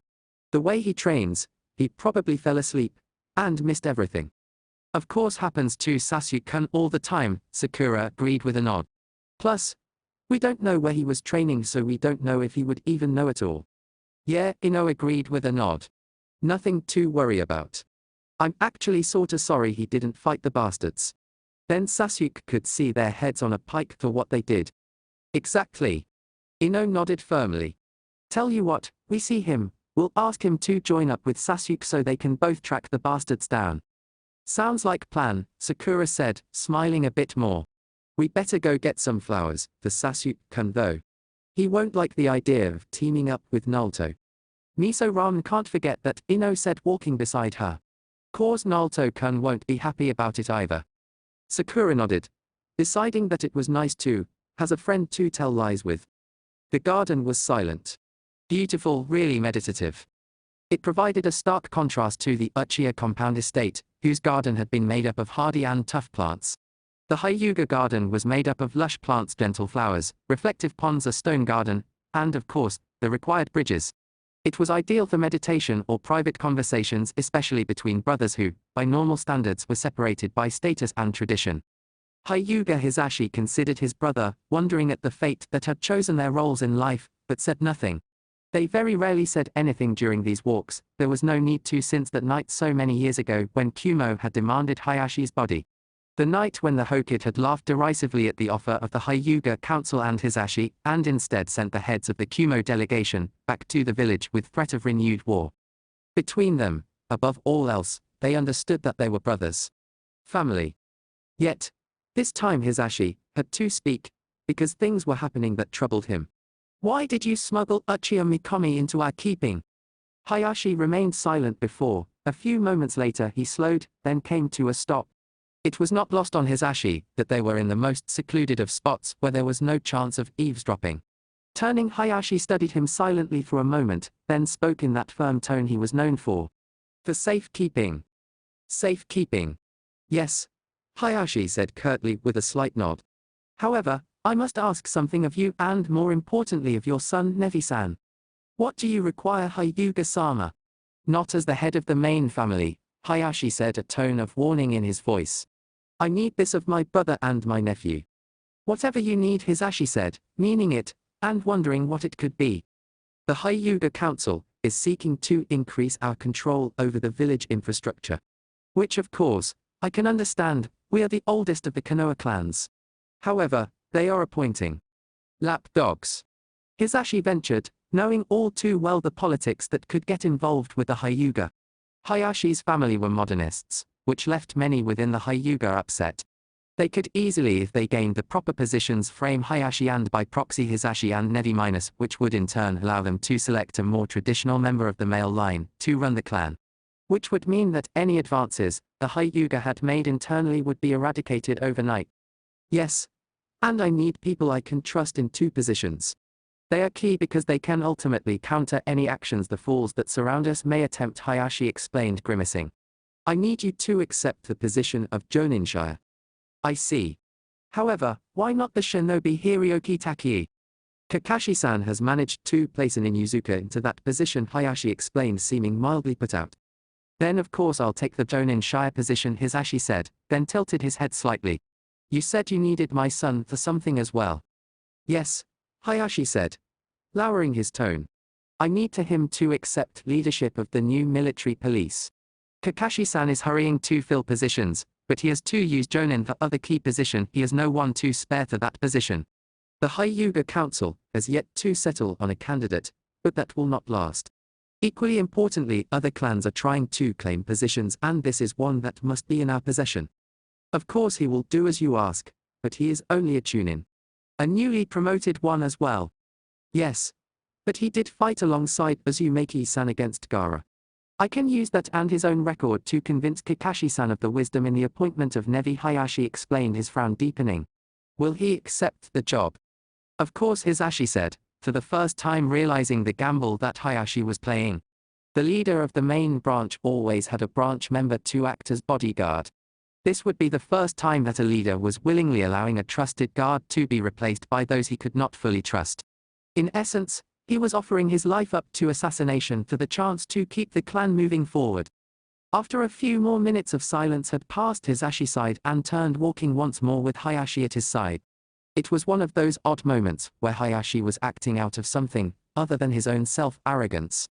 Hisashi knew he was a good leader under him. The branch family were almost treated civilly by the main clan minus, but it was rare for Hayashi to sacrifice his own safety for the benefit of that same family.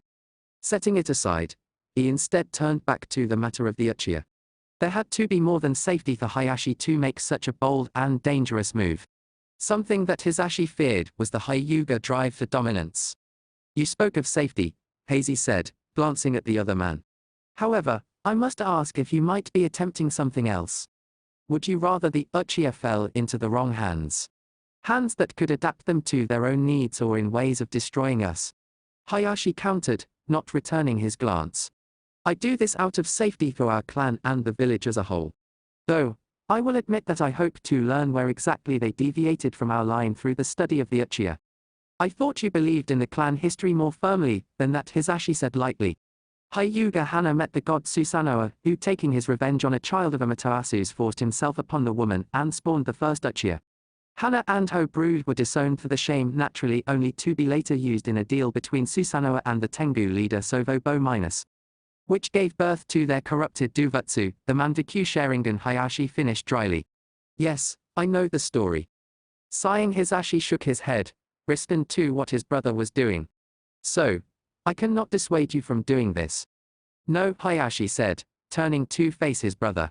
For the reason I has already given you, this must happen. This is our best chance to understand why and when they diverged from us. Still, to do this, Hisashi said, frowning. It seems very underhanded, and the village has prepared Ho family for burial. To keep Ho from that. It is in the best interests of the clan minus Hayashi said, scowling slightly. So, you are not going to study the Uchiha just to gain their bloodline? Hisashi shot back, his temper getting the better of him. Remembering his place, and with whom he was speaking, brother, or not, he quickly bowed. I apologize, Hayashi-sama, I know that you believe this is best to our clan. Do you question my judgment? Hayashi shot back, his tone growing angry and dangerous. The more I know of their bodies, their eyes, the better I can decide why a group of our family could become so pathetic. No, of course I do not question your judgment, Hisashi said, bowing even more respectfully, then standing met his brother's gaze intently. Just be careful that you do not become like those that you has killed in the past. The best of intentions do not always yield the best of results. I am not so foolish, that you need to tell me that, Hayashi said simply before sighing. Our meeting is almost over, and I has yet to ask how is Nevi. I understand he has started dating. He is quite well.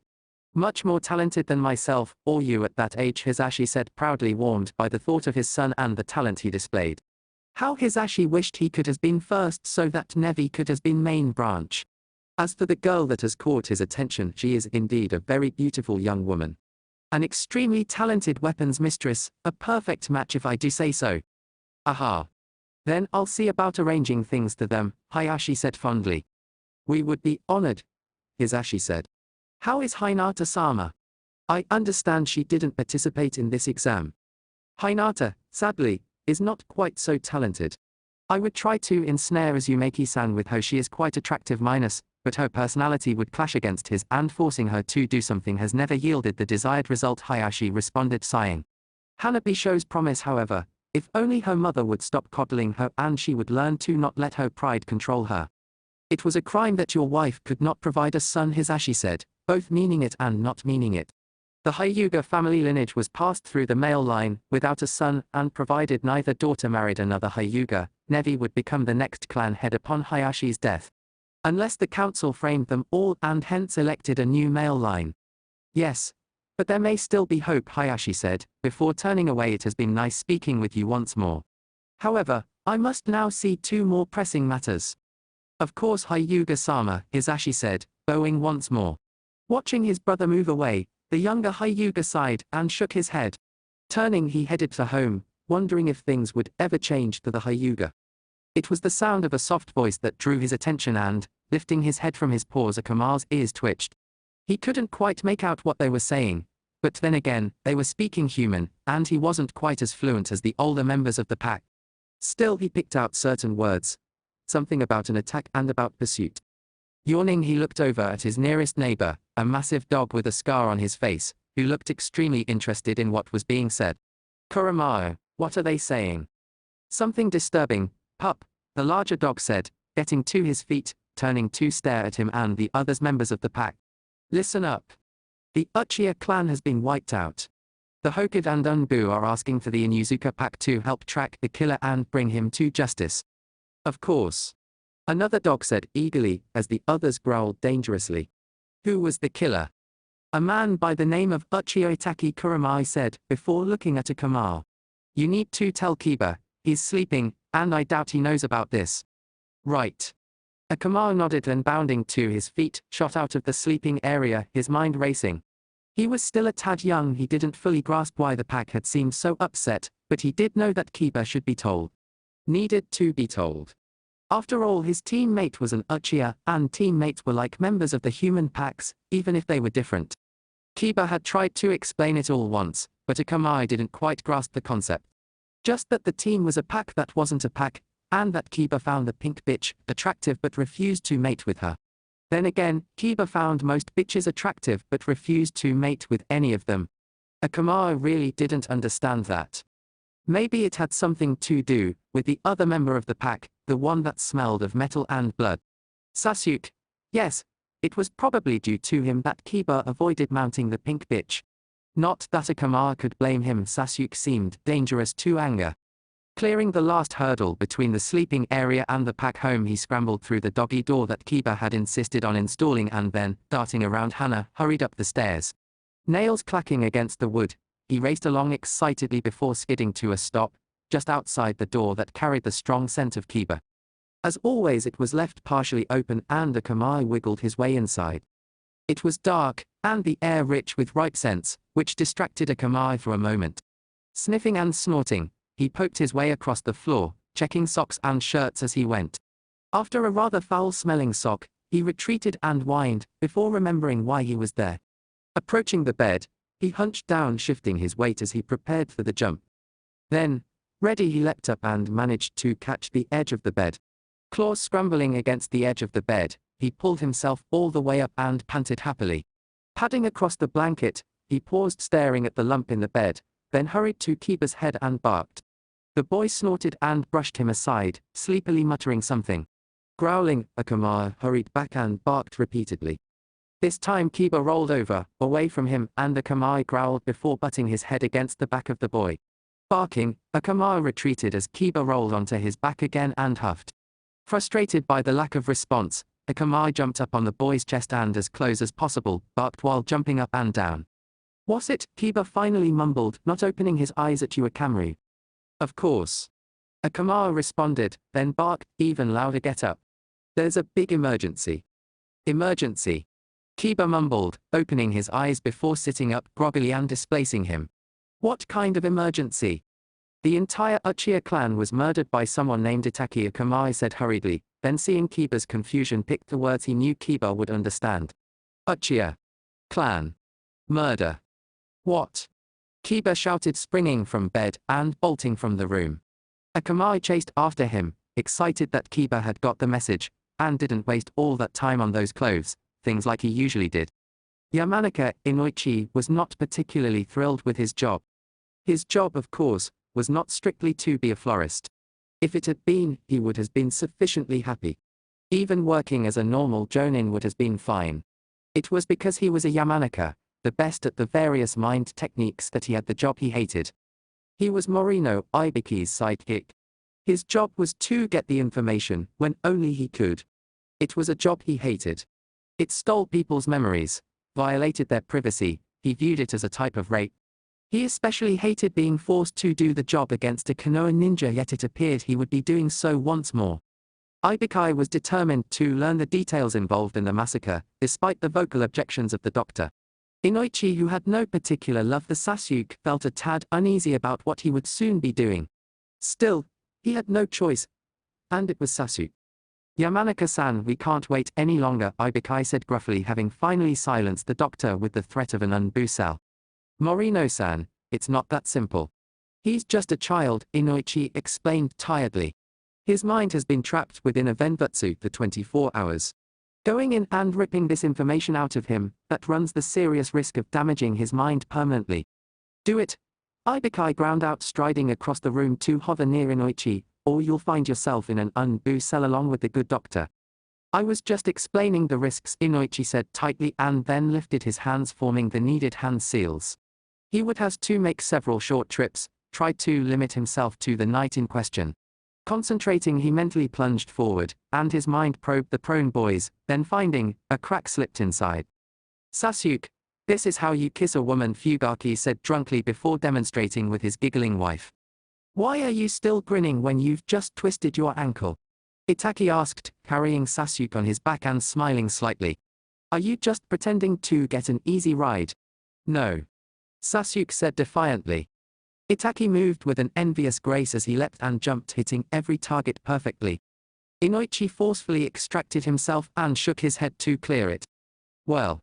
Not answering, Inoichi braced himself and dove back in, struggling through Sasuke's memories. Sasuke watched as Itachi formed and then used the kidari. It was beautiful. He had to learn how to do that. Concentrating, he activated his eyes and copied the move. I'll show you the true power of the Sharingan, Sasuke said, concentrating his chakra while glaring at Nalto. Sakura was smiling. She looked pretty when she smiled and he fought to keep from kissing her. Inoichi pulled himself out again and then, before Ibukai could ask, he plunged once more into the boy's mind. The street was littered with dead bodies, twisted into unnatural shapes and surrounded by pools of blood. Horror and hate consuming him. Children and women. Pets. The silencing seals that surrounded the district had kept the Unbu, or other ninja, from noticing the massacre.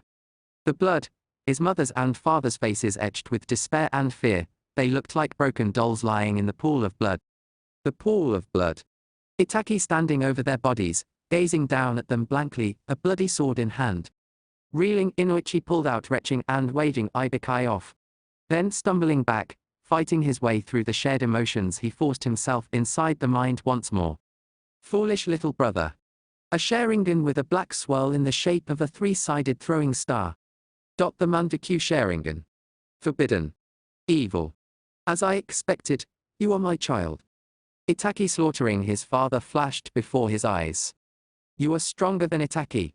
I love you, Sasuke-chan. Itachi slaughtering his mother in a spray of blood. Aunts, uncles. Cousins. Damn you. Sasuke shouted, lunging up and forward, attempting to mold the chakra for a Kidari. Death over and over and over. Stumbling, Inoichi pulled his mind free and terminated the jutsu. His shoulder trembled and he felt more horrible at what he had learned. He shoved his way past Ibukai and sat heavily in a chair, taking the glass from the scarred man and gulping it down. He took a huge breath, and let it out slowly, then he looked up at the expectant man. Well. He used a forbidden type of Sharingan. Mandaku. I don't know. But it let him wipe out his clan. Sasuke arrived after it started and discovered his mother and father just as Itachi. He attacked Itachi. Kidari. He learned Kidari from Itachi. Inoichi paused and got himself under control. Itachi and Sasuke fought, then Itachi used the Mandaku to make Sasuke experience his entire clan's death. Repeatedly. Ibukai whistled and crossed his arms. I see. I've got to tell Kakashi-san. Could you find out anything else? No, Inoichi said, shaking his head. His mind, I guess the best word is shattered. It functions and it works, but trying to get a specific memory is like trying to find a needle in a haystack. Ibukai said, and then, patting his shoulder, headed for the door. Come on, we gotta get this information to the Hokage. Inoichi sat there for another moment, then quietly stood, setting his glass down. For all his loathing for this boy, he couldn't help but feel sympathy. To see and experience all that, as your own brother too has your entire family wiped out, and be forced to relive it for 24 hours, it was horrible. I hope you find something to make you whole, Inoichi said, meaning it, but still not liking the boy. Then, turning, he walked out of the room. Crisp, clean linen. He knew without looking that they would be white and so neat you'd almost imagine that they'd been ironed into place. Training accident. Chakra exhaustion. He couldn't quite remember. But it would come to him. He opened his eyes, staring at the ceiling of a hospital room. He wasn't used to being there. Normally an Uchiha was taken to a clan physician. They were some of the best medics in the village. They had been the ones, along with the Hyuga doctors during the Unity affair, who had learned of and shared Nalto's bloodline. With a groan he sat up, his mind on autopilot. He looked around at the empty room and frowned, wondering where his mother was. Sakura. It was mildly bright outside, mid-afternoon obviously. Getting up. Despite his body's protest, he quietly moved to the bathroom to take care of his body's needs. Finished, he paused to stare in the mirror, his eyes looked haunted. Reaching up, he briefly touched the seal on his neck. There was no pain there. Strange. Making a note to ask the Uchiha elders, he returned to his bed only to find a male nurse looking around, mildly panicked. Sasuke managed, then watched the relief and surprise flood the man's face. Uchiha-sama. The man said, hurrying over to him. You shouldn't be up, you've been through a lot. Taking his arm, the man tried to guide him back to the bed, and Sasuke went willingly enough, if only because it would take too much energy go do otherwise. You need to rest, I'll has to get the doctor.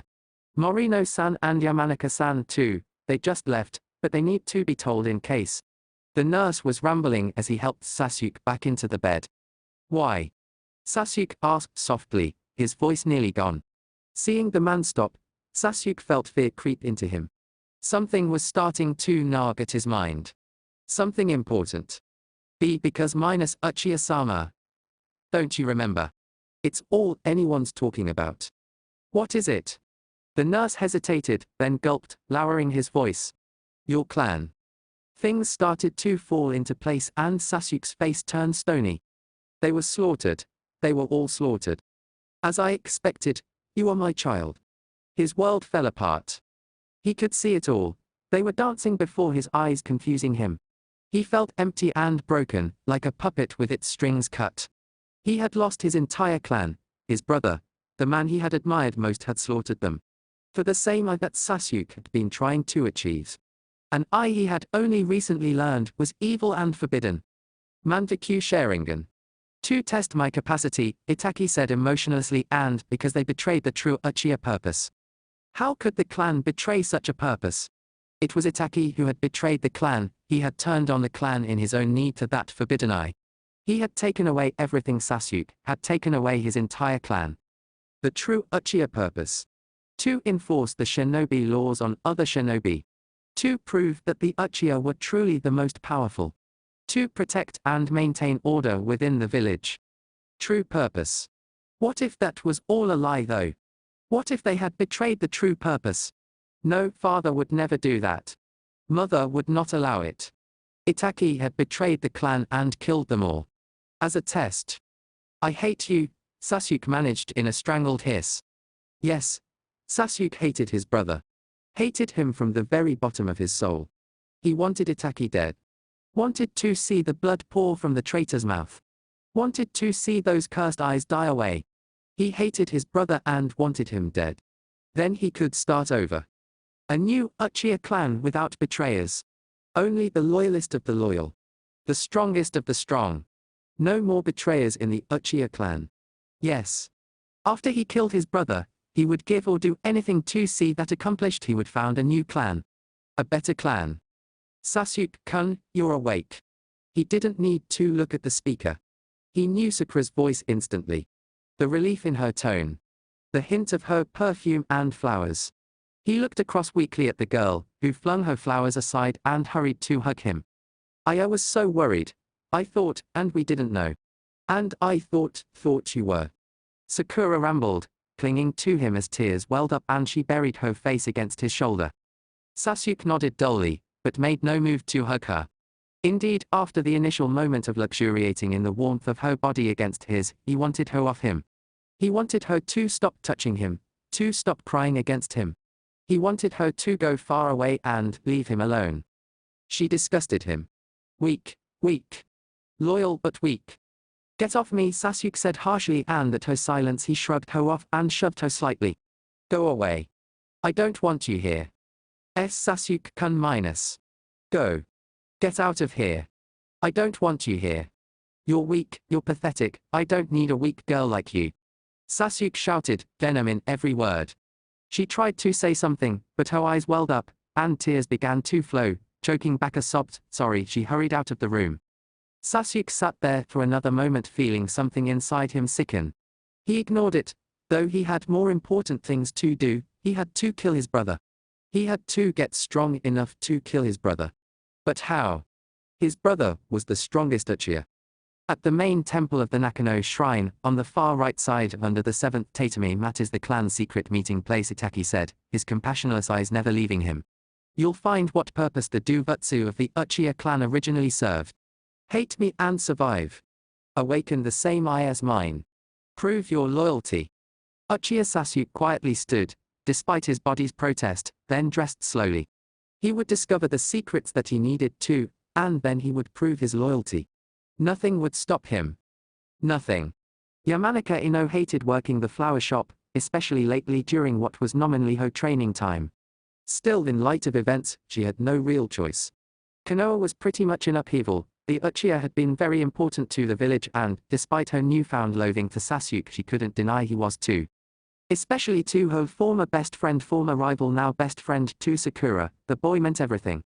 Allowances had to be made, considering the pink-haired girl's home life, but Ino felt Sakura was entirely too wrapped up in Sasuke. After all, there were other guys out there, guys who weren't total verks.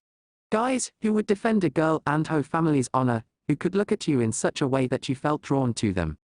Yeah, there were guys like that. Ino absently nodded in agreement with herself, carefully keeping her mind from straying to the image of a certain blue-eyed teammate. Sighing, she propped her chin in her hand and stared sightlessly out at the nearly deserted street, wondering why the shop had to be open. Honestly, outside of Sakura, there hadn't been a single customer all day. Not that she could blame anyone, the situation was serious. The entire Uchiha clan, as she had heard, wiped out by a single man. Worse yet, by a man that even she had heard described as the greatest unbu they had. Her father had even hinted that he might be tapped as the next and first ever Uchiha Hokage. Ino seriously couldn't put into words how much that frightened her. Uchiha Itachi had slaughtered his entire clan save the Sasuke. In a single night, he had wiped out the strongest clan of combat, experienced ninja, and still managed to escape the most powerful hidden village in existence. He was as strong as a Hokage. He was out there and nobody knew why he had done it or if he would come back. Lost in her fears and thoughts, she almost missed the flash of pink hair as it bolted in front of the store. Jerking as she realized what she had seen, Ino hurried to the door and opened it. She arrived just in time to see the girl, shuddering her way through a bewildered pair of older ninja trailed by the sound of crying. Instincts taking over, Ino left the shop and gave chase. Catching sight of the girl once more, Ino sped up, wondering what had upset the girl. Sakura. Hey, stop. Sakura. Sakura did, indeed, stop, and she turned to stare at her, and the look on her face broke Ino's heart. Something horrible had happened and, most likely, it involved Sasuke. Reaching the girl, Ino slowed and then stopped by her side, made uneasy by the tears in the girl's eyes. Oh. What's wrong? Sasuke's okay, isn't he? Why yeah, Sakura admitted, seeming to wilt. He's fine. Strong as ever. It's me. What about you? Ino asked, carefully putting an arm around the other girl. There was no telling where this could lead. I went to see him and he told me to leave him alone. That I was weak. That he didn't want me. Sakura sobbed, turning to Ino and burying her face in Ino's shoulder. He's right, I try to be strong. But I can't help him, I can't do anything. I can't stop anything. I'm weak. Weak, weak, weak. Ino said in surprise, confused as to how the normally strong and confident Sakura was reduced to this. Then she remembered this wasn't the first time Sakura had cried about something. When they had first met, the girl had been crying. My dad. He used to tell me that I was pathetic and that I. Ino saw where this was going and realized she had two options. One was the brutal, honest truth: Sasuke was wrong, Sakura wasn't weak, and her dad was scum. The second was to make an excuse for Sasuke and condemn the dad. The healthy thing, Ino knew from her own dad, would be the truth. The thing a friend would do. He was wrong, Ino said softly, rubbing Sakura's back to calm her down. Your dad was wrong. You're not weak or anything. Sasuke is just. He just lost his whole clan. He's upset and lashing out. He's right, though. I am weak, Sakura said, clinging tighter to Ino. I'm not supposed to be crying. It doesn't, I didn't, he just said, and I minus. Hey, you're just a tad emotional, Ino said, feeling increasingly awkward by the minute. I mean, you were upset cause you know your boyfriend was hurt, and then he tells you he doesn't want you. Yeah, I think you're entitled to. Has a bit of a breakdown. I'm not, Sakura managed, firmly and sounding disgusted. I should be stronger than this, strong enough, the Sasuke-kun. Ino wasn't quite sure what to say now. Sakura was really acting strangely. At least she wasn't holding onto her so tightly or sobbing uncontrollably. Frowning, Ino tried to figure out her next few words when a familiar and loud voice decided to interject and startle them both. Oi, Ino-chan. Hey. Sakura. Nalto-kun. Ino said, pulling away from Sakura and turning with a surge of relief rushing through her. Blonde hair, blue eyes, dirty face and scuffed up clothes. Impulse dictated her next course of action and she hugged him tight, then pulling away she stared at him, wondering why he was looking at her funny and her own cheeks were heating up. Are you okay? Oh. Well, yeah. Bit tired from all that training, Nalto said slowly, scratching the back of his head before glancing at Sakura. What's going on? Everyone seems all upset and, why was Sakura crying? It's Nalto-kun. The Uchiha were. Ino stopped and then glanced at Sakura, then back at him, willing him to understand. Oh. Nalto said, apparently getting it without needing to be told. That explains a lot. Well, I'm going to get ramen. Are you kidding? Ino shouted, staring at him in disbelief. You just found out that nearly a whole clan was killed and you're going to eat ramen. Nearly a whole clan? Nalto asked, blinking his tone blank. So, the village is upset because a few Uchiha are dead. A few.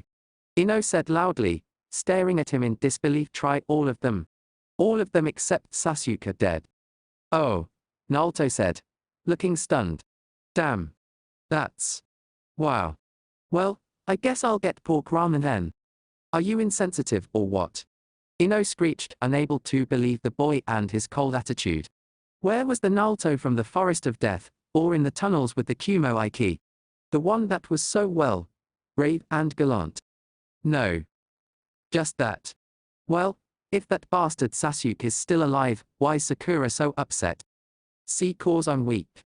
Sakura half sobbed, suddenly glumping onto Nalto, much to Ino's irrational annoyance. Ino-chan. A little help. Please. Nalto managed, looking at her in confusion. Sasuke called her weak. I told her it was just cause of the grief, Ino explained, managing to extract Sakura from Nalto. I was going to suggest we talk to him. But she's too upset right now.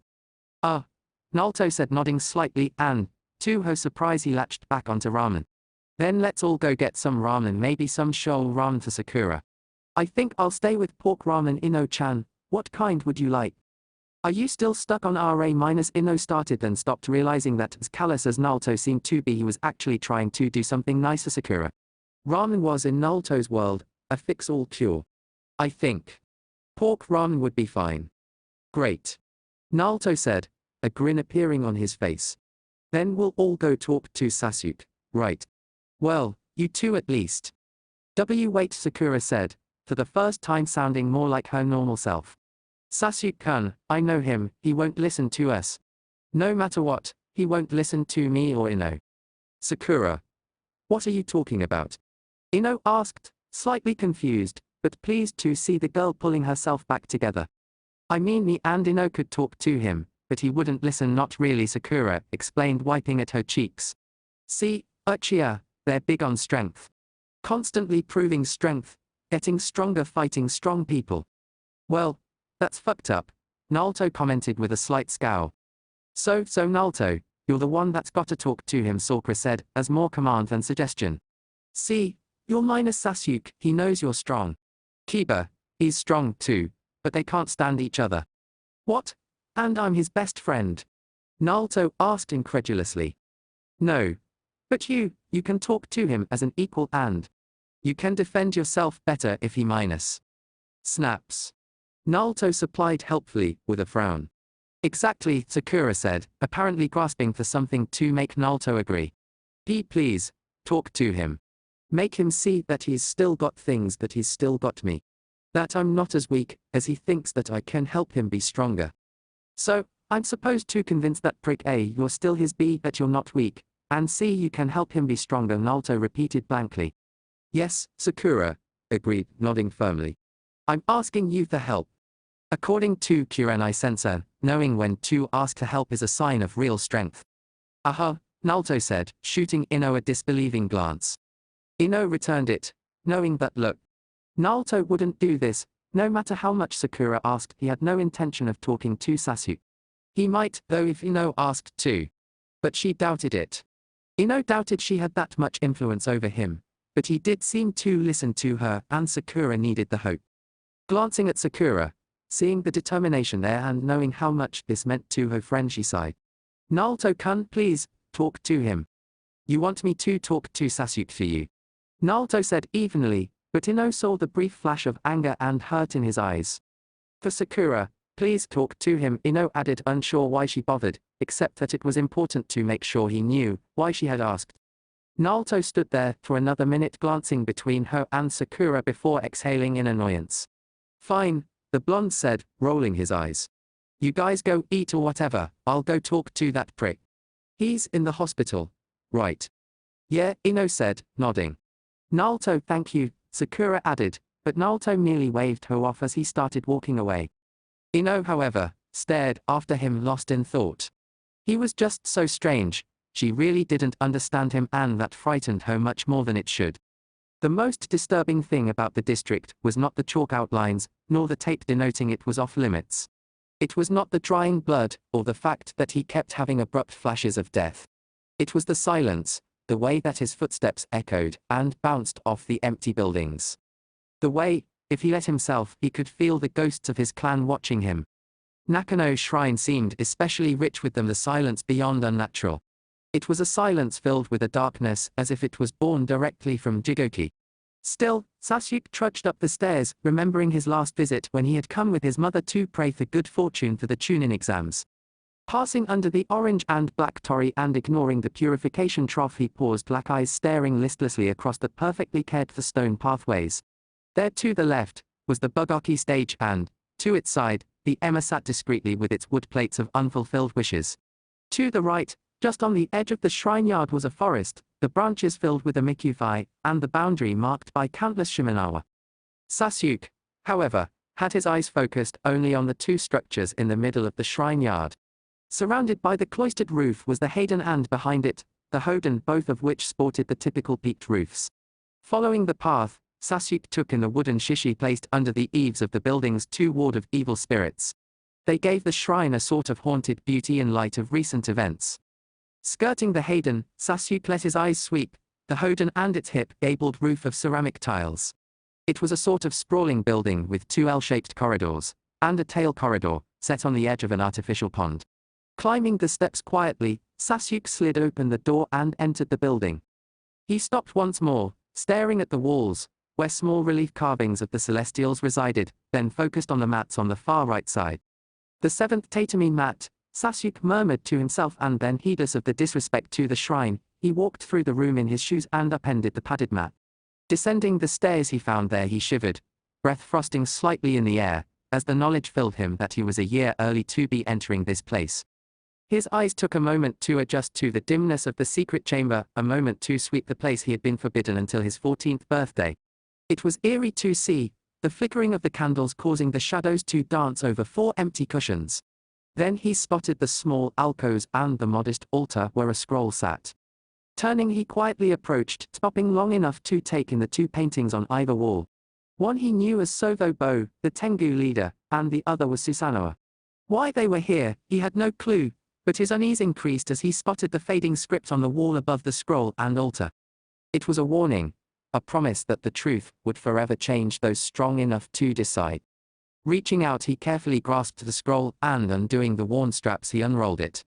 A scroll that revealed the Uchiha clan's darkest secrets, the bitterest of betrayals told of how to awaken the true Sharingan. It proved Itachi correct, and Sasuke hated him all the more. Sasuke promised to avenge his family because despite their disloyalty, he had a loyal duty as a son to see vengeance brought to their killer.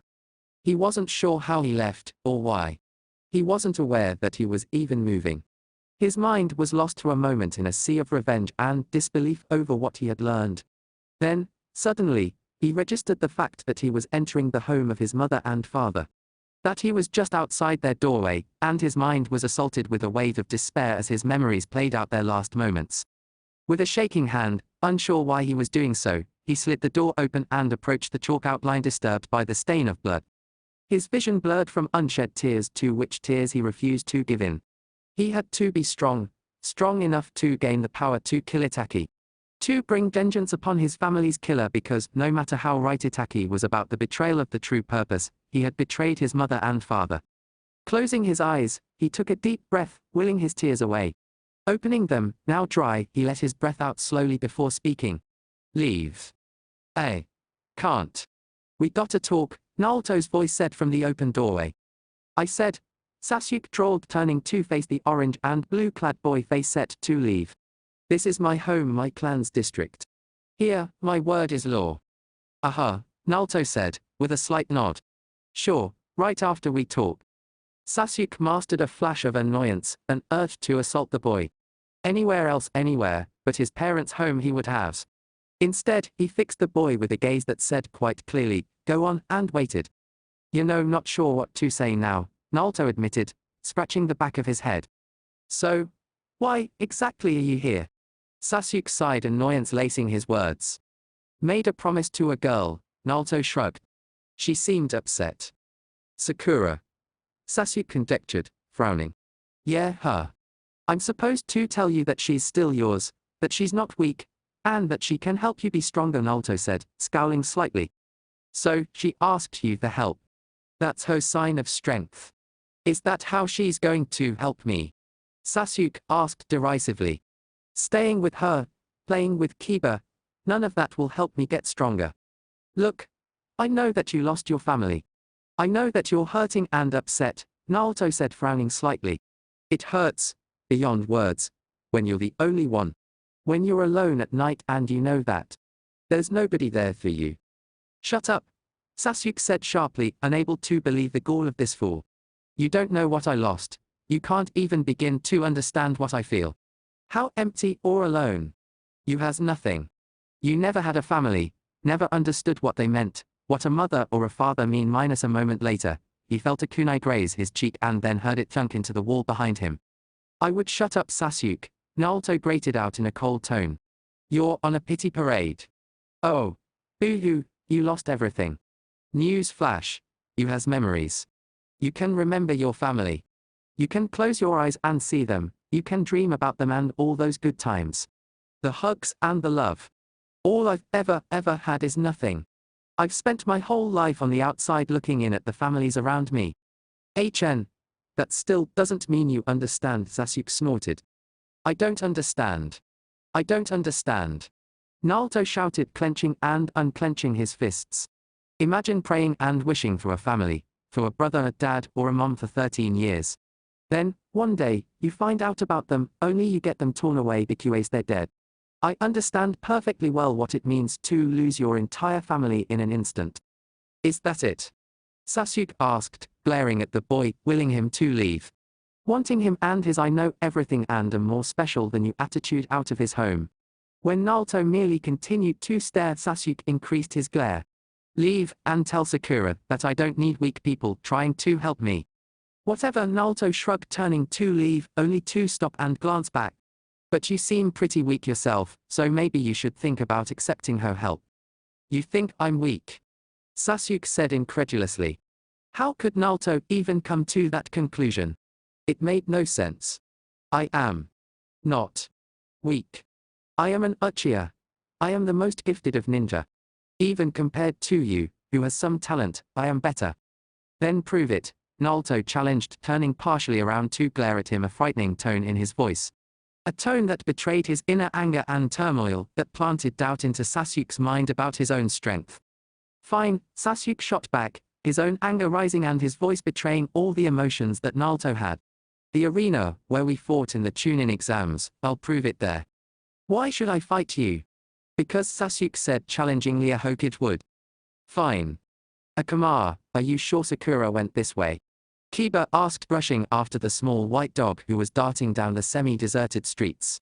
They had just left the hospital from which Sasuke had disappeared, creating a mild panic in doing so. Kiba, being the instinctive person that he was, had set out to find Sakura. If anyone would know where the boy was, it would be her. Akama had easily picked up her trail, her perfume was very distinctive to the dog. Yep, the dog said before coming to a halt in front of the Yamanaka flower shop. She's in there. INO. Kiba sighed, resigning himself to dealing with both girls and their insanity. He opened the door and entered, spotting both girls quietly talking and drinking tea. Snorting, he walked further into the shop. Kiba. INO said, causing Sakura to turn and stare at him in surprise. Kiba. Is something wrong? Well, yeah, Kiba drawled, crossing his arms. I heard about the Uchiha thing, so I went to see Sasuke, figured you'd be there. I was, Sakura said, looking depressed. But he threw me out minus. What? Kiba exclaimed, eyes wide. While he didn't exactly get along with Sakura and Sasuke perfectly, they were his teammates and he did consider Sakura a friend. When I find that minus. It's okay, Ino said, sounding earnest. Kiba opened his mouth to berate the girl, but found Sakura nodding as well, and he wondered what they had done. We asked Nalto-kun to go talk with Sasuke. Kiba blinked, looked at Akamawa, then back up at the two earnest females across from him. He had too has misheard that because it sounded like they had just said that they sent Nalto to talk with Sasuke. No, nobody could be that stupid. We knew it was just cause Sasuke-kun was upset and in turmoil, so we asked Nalto to go talk to him about it, Sakura explained as if all was right in the world. They're equals right. So it's best if they talk things through. Hold it back up, Kiba said staring at both girls in disbelief. You sent Nalto, a boy Sasuke hates with a passion, to talk about feelings. Yeah, Sakura said nodding. Let me rephrase, Kiba said weakly, unable to believe their stupidity. You sent Nalto, who hates Sasuke, who in turn hates Nalto, to talk about feelings. Without supervision. Well, yeah. What's with that look? Wavering, Kiba put a hand against a flower stand to support himself. Please tell me you two don't actually think this will end pleasantly. Hey. Sakura protested, eyes narrow. We are two of Konoha's best genin kunoichi. Yeah. Ino added just as firmly, but obviously startled at Sakura's words. And yet Kiba drawled, resigning himself to the horror unfolding before him. You're both so horribly deluded. Seaman Akamawa. I'm selling the tickets and I want a good view for when they start killing each other. What makes you think they'll kill each other? Ino asked, sounding unsure of herself. You were unconscious for their fight during the tune-in exam, right? Well, I was a little out of it, but no, I saw it. Ino answered, scowling slightly. What does that has to do with minus? Then what's your excuse, Sakura? Kiba asked, cutting the girl off. Well, they're both orphans now, right? They can bond over that. Kiba paused, then blinked as if seeing Sakura for the first time. For someone so smart, she could be awfully stupid. He could see the dawning fear in Ino's eyes, but Sakura looked utterly oblivious to the danger she had put the boys in. Which led to Kiba making, probably, the wisest decision of his life. Never perform medic jutsu on me. Ever. Nalto felt his heart racing, his mouth was dry. Everything seemed too crisp and loud, and above all surreal. He was back in the tune-in exam arena, where he had defeated Lee and Unity had broken out. Across from him was Uchiha Sasuke, the boy he was supposed to be talking to and was now about to fight. Uchiha Sasuke, the boy who was the top academy student, who was from the clan everyone hailed as combat geniuses. Who could see through his cave bunshine, his Maizai Goku, and follow his unaided shunshine.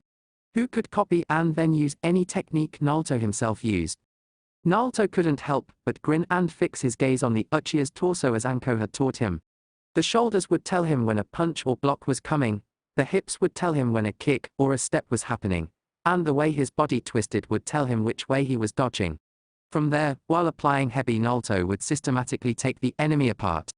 It was a momentary stillness, the moment between heartbeats, an inhalation and an exhalation, then suddenly Sasuke moved.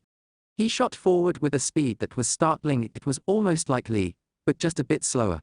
Definitely faster than the last time though. It caught Nalto flat-footed, but he saw the shifting weight, and then the round kick.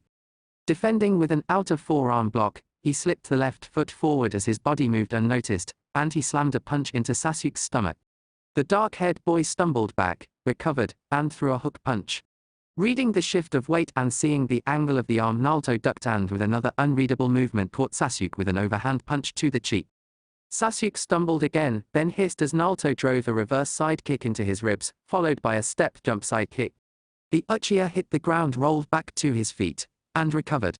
Grinning, Nalto darted forward, then skidded to a stop, leaning back to avoid the punch while his foot came up through a front kick.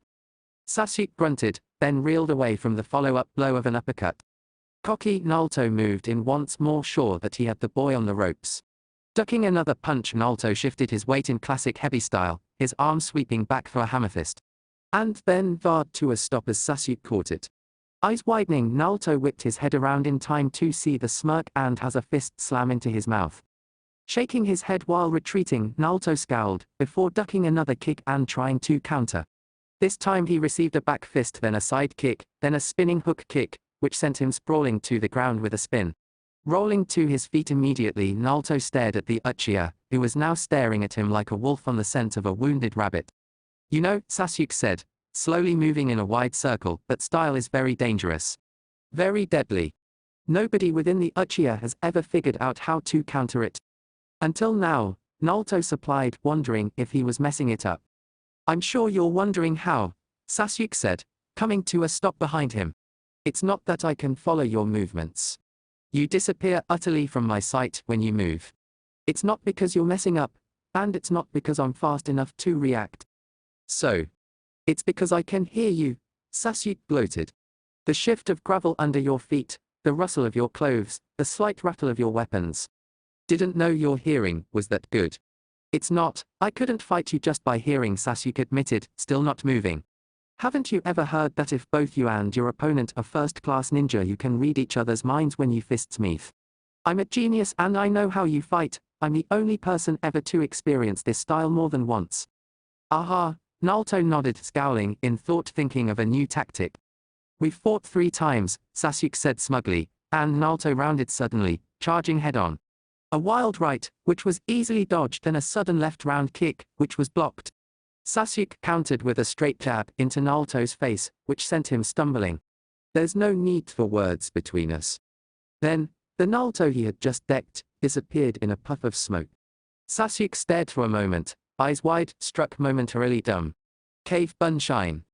Hey Sasuke, the real Nalto said from the right, his fist slamming into the boy's cheek, sending Sasuke twisting through the air before landing in a heap. Anyone ever tell you that you talk too damn much? Seeing the pure malice in the boy's face, Nalto couldn't help but grin. Still, he was aware of the gamble he had played. Sasuke was right, they could reach others' minds to an extent. He had known that once Sasuke got talking, he would let his Sharingan fade, that his attention would lapse slightly. Had counted on it so that his rapid Kawaii combined with a Shunshine combined with a Cave Bunshine would work. Fine, no more talking. Sasuke spat on his feet once more, eyes spinning into the red and black of the Sharingan. Nalto grunted and charged, only to catch a front kick to the chin. Flipping from the blow, Nalto managed to land on his feet and rebound with enough speed to blur past Sasuke. Ducking a right punch, Nalto pivoted and came in from behind, slamming a side kick into the boy's back. Sasuke went sprawling, but managed to regain his feet and twist around. Nalto was already moving, but Sasuke moved faster, closing the gap while his left hand reared back for a punch. Nalto was nearly blind-sided. Sasuke was moving faster than him but he managed to partially block the punch and drive his own vertical punch into Sasuke's stomach. The Uchiha gasped, stumbling back, and Nalto moved to follow up, only to have Sasuke recover and dart back in, dodging his punch and moving around him. Turning, Nalto pulled a kunai to throw, only to have Sasuke catch him in the ribs with a side kick. Hitting the ground, Nalto skidded before managing to flip himself back to his feet. Dodging back from a vicious diving kick, Nalto formed the Tora seal and exhaled sharply. The futon, Tapitoa roared into being, only to be countered by a massive ball of flames. For a moment, there was a deafening roar and hiss, then with a flash, the 2 jutsu exploded, hurling both users back. Nalto landed expertly, panting and burnt, confused about what exactly had happened.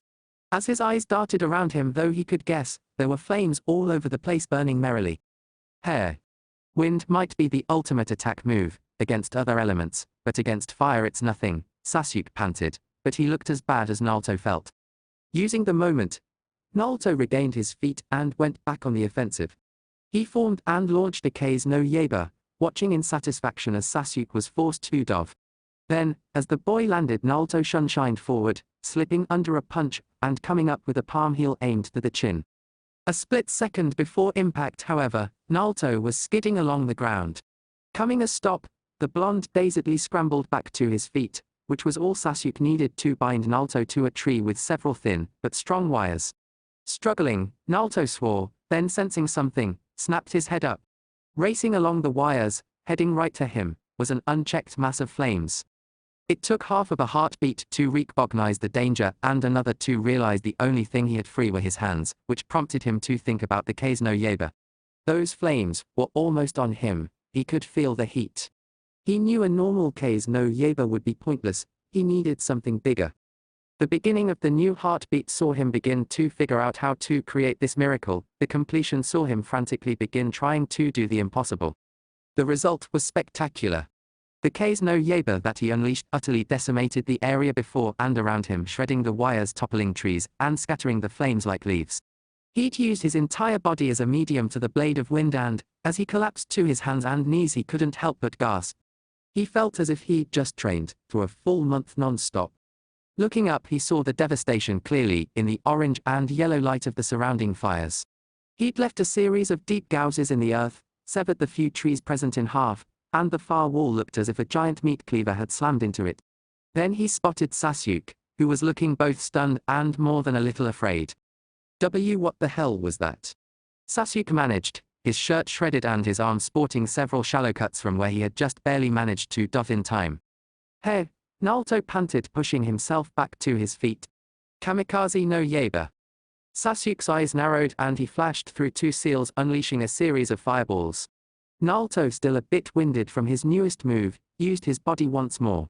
This time he managed a brief gust of wind which surprisingly enough worked as a shield. Which only seemed to infuriate Sasuke, who shot forward with a shunshine, catching Nalto in the face with a side kick. Sprawling to the ground with a spray of blood, Nalto shook his head to clear it and stared up at Sasuke. Seeing the beginning of the Tora seal, Nalto quickly preformed a kurumai with a rock. Reappearing heart hammering in his chest, Nalto tried to clear his mind. This fight, so far, was in his favor, slightly maybe whatever Sasuke had been doing, it had definitely paid off. Heavy style was rendered almost completely useless. Nalto would have to work on fixing the flaws later. He still had his ninjutsu though. No matter what Sasuke said, they were almost even there. Actually, all things considered, Nalto started to see that he was actually winning this fight. Yes, Sasuke had figured out a counter to the heavy, but big deal. Nalto had figured out a counter to the Sharingan, seeing through his shunshine. It was a matter of perspective. And Nalto was starting to see that, no matter who won the most taijutsu exchanges, he was still stronger. Running away? Sasuke asked, apparently having taken the moment to calm down as well. A Hokage never runs away. Nalto shot back, forming one of his favorite seals, while glaring at the Uchiha. Tabu cave bunshine no justi. Roar. The mob of Nalto's roared as all of them charged towards Sasuke, who in what appeared utter boredom used a topper against them. Nalto swore and performed a hurried kawarimi with a nearby log, even as the hundreds of clones were blown away, along with the log. Sasuke, however, wasn't fooled this time and shifted smoothly into an unfamiliar seal, which resulted in Nalto being swept away as the ground became a river of mud. Frantic, he struggled against the river, even as Sasuke formed even more seals to create a dragon from said mud and send projectiles at him. Mud projectiles that Sasuke promptly ignited with yet another jutsu. Freaking Nalto did the only thing he could think of. He molded the largest amount of chakra possible and formed the Tora seal, unleashing a truly devastating futon de topper. The wind started as a vental hiss, then turned into a full-blown roar reminiscent of a dragon. By the time the blast of wind was finished, Sasuke had hit a rock, hard enough to create spiderwebs. The jutsus he had been using were scattered as if they were nothing, and Uzumaki Nalto was left standing stooped, but unbeaten.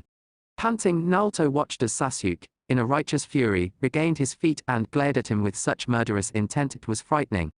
Still, it was obvious, no matter how much Sasuke threw at him, Nalto was still stronger.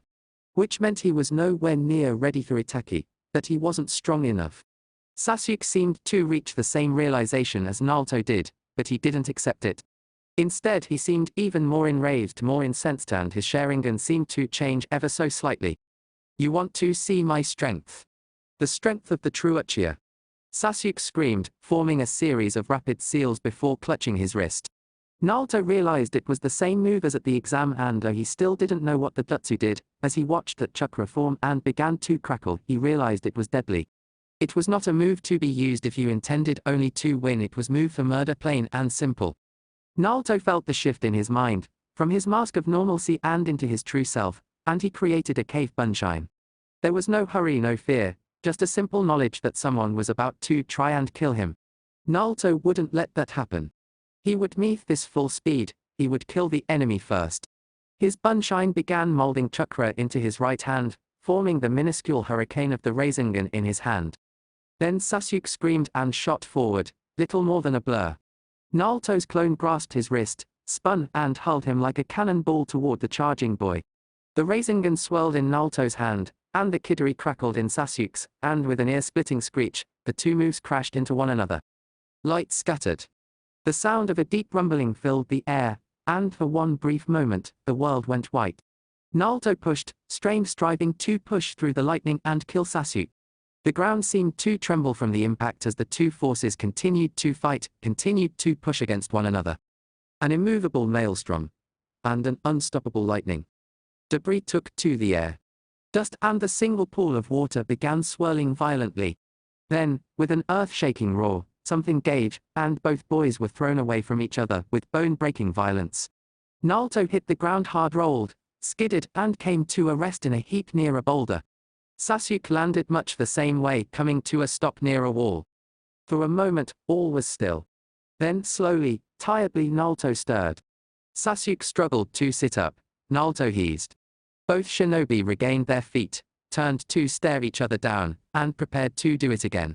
Nalto was not going to stop, not until he had killed his enemy, though he did hesitate as he saw what appeared to be small black flames begin to creep across his face. Sasuke-kun. Sakura's voice suddenly shouted, causing Nalto's attention to shift to her, and then he looked back at Sasuke, whose skin was now normal once more and had collapsed to one knee. A second later, Sakura had flung herself into the boy, nearly knocking him to the ground. Nalto frowned, watching the coldness on the boy's face as the girl cried against him. Meeting the Uchiha's gaze, Nalto spoke, his tone challenging, letting him know that he would kill him if they fought anymore. So, what's it going to be? We keep fighting, or you accept that you still has something worth taking care of? Sasuke stared at him, eyes meeting his challenge, then those damned red and black eyes faded, and the dark-haired boy sagged against Sakura slightly. He said something too soft to be heard. Sakura sobbed harder and clutched him tightly, muttering something back. That was fucking awesome.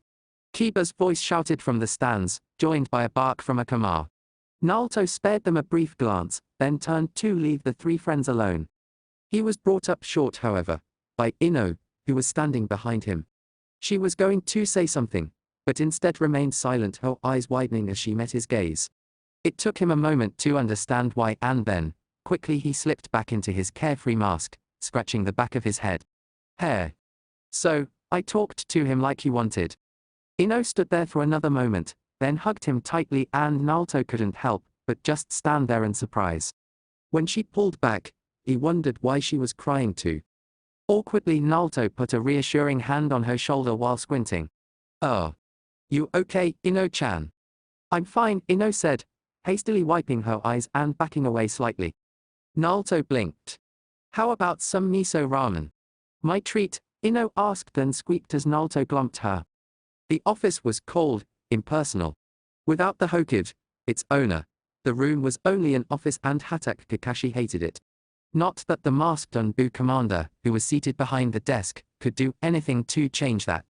3 hours ago, shortly after Sasuke had managed to escape the hospital, the Hokage had slipped into a coma. Kiyoshi gave the man a day at most. This was why Kakashi had not spent more effort trying to locate Sasuke, because there had been other more important matters to contend with at the time. The hunt for Itachi had went south, with countless teams reported missing, and then there was the village council, who had protested his continued status as acting Hokage. They wanted to select a full-fledged Hokage, but Kakashi had a duty to the Sandaime to ensure that the old man's last wishes were followed. Those orders had been for Kakashi to remain the acting Hokage until Tsunade arrived. If she declined, then Kakashi became the Godame Hokage. If she accepted, he was Unbu commander. The council had been vocal in wanting proof of this final order, and Kakashi provided proof in the form of paperwork that the Sandaime had signed, thinking ahead as he always did. So for the moment, Hatake Kakashi was the Hokage, and he was using an office he hated. Waiting finally for the Unbu to locate and bring him Uchiha Sasuke. He was silently considering the reports on the desk concerning the Uchiha incident when he heard the door open and looked up. There was a Fishki phoenix mask polished brightly, hand heavy on the smaller boy's shoulder. Uchiha Sasuke looked distracted, but now there was an intensity to him that had been missing. Kakashi wasn't sure if that was good or bad. So, where'd you find him? Kakashi asked brightly, glancing at Fishki happily. We located Uchiha-san, Hamino-san and Inuzuka-san within the exam stadium, Fishki said, crossing her arms. Haruno Sakura and his teammate are currently being questioned. Uzumaki Nalto and Yamanaka INO were present, but they were gone when we arrived.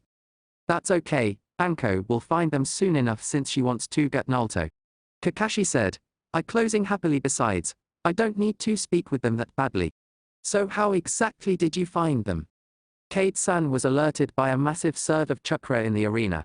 They arrived in time to see Uchiha-san and Uzumaki-san clash, with what appeared to be the Kidari and the Rasengan. Rasengan? Kakashi asked, eye widening in surprise. So that was what Freya had taught Nalto. It wasn't too surprising the Sannin had taught it to the Yondems' only living relative, but it was surprising to know that Nalto could use it so soon. So, let me ask, Kakashi said, turning his attention toward Sasuke, why exactly were you two fighting? We wished to prove which of us would has won in the exam. Sasuke said curtly, so curtly that it was obviously a lie. Of course, Kakashi said, nodding slightly at the Unbu, who with a bow left the two alone. A moment of silence filled the office as Kakashi studied the defiant and annoyed Uchiha. Sasuke reminded him vaguely of himself, arrogant and cocky.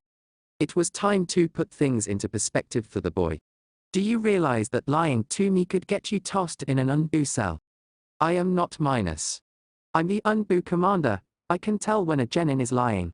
Kakashi said sharply, but I don't care about why you two fought. I've known young ninja, you fight over stupid shit. Sasuke's jaw muscles tightened. Now then, Kakashi said slowly, staring him down, we're going to talk about something more important than you and Nalto's pissing contest.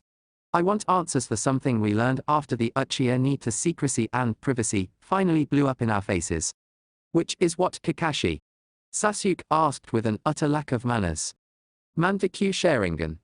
It is a private clan minus.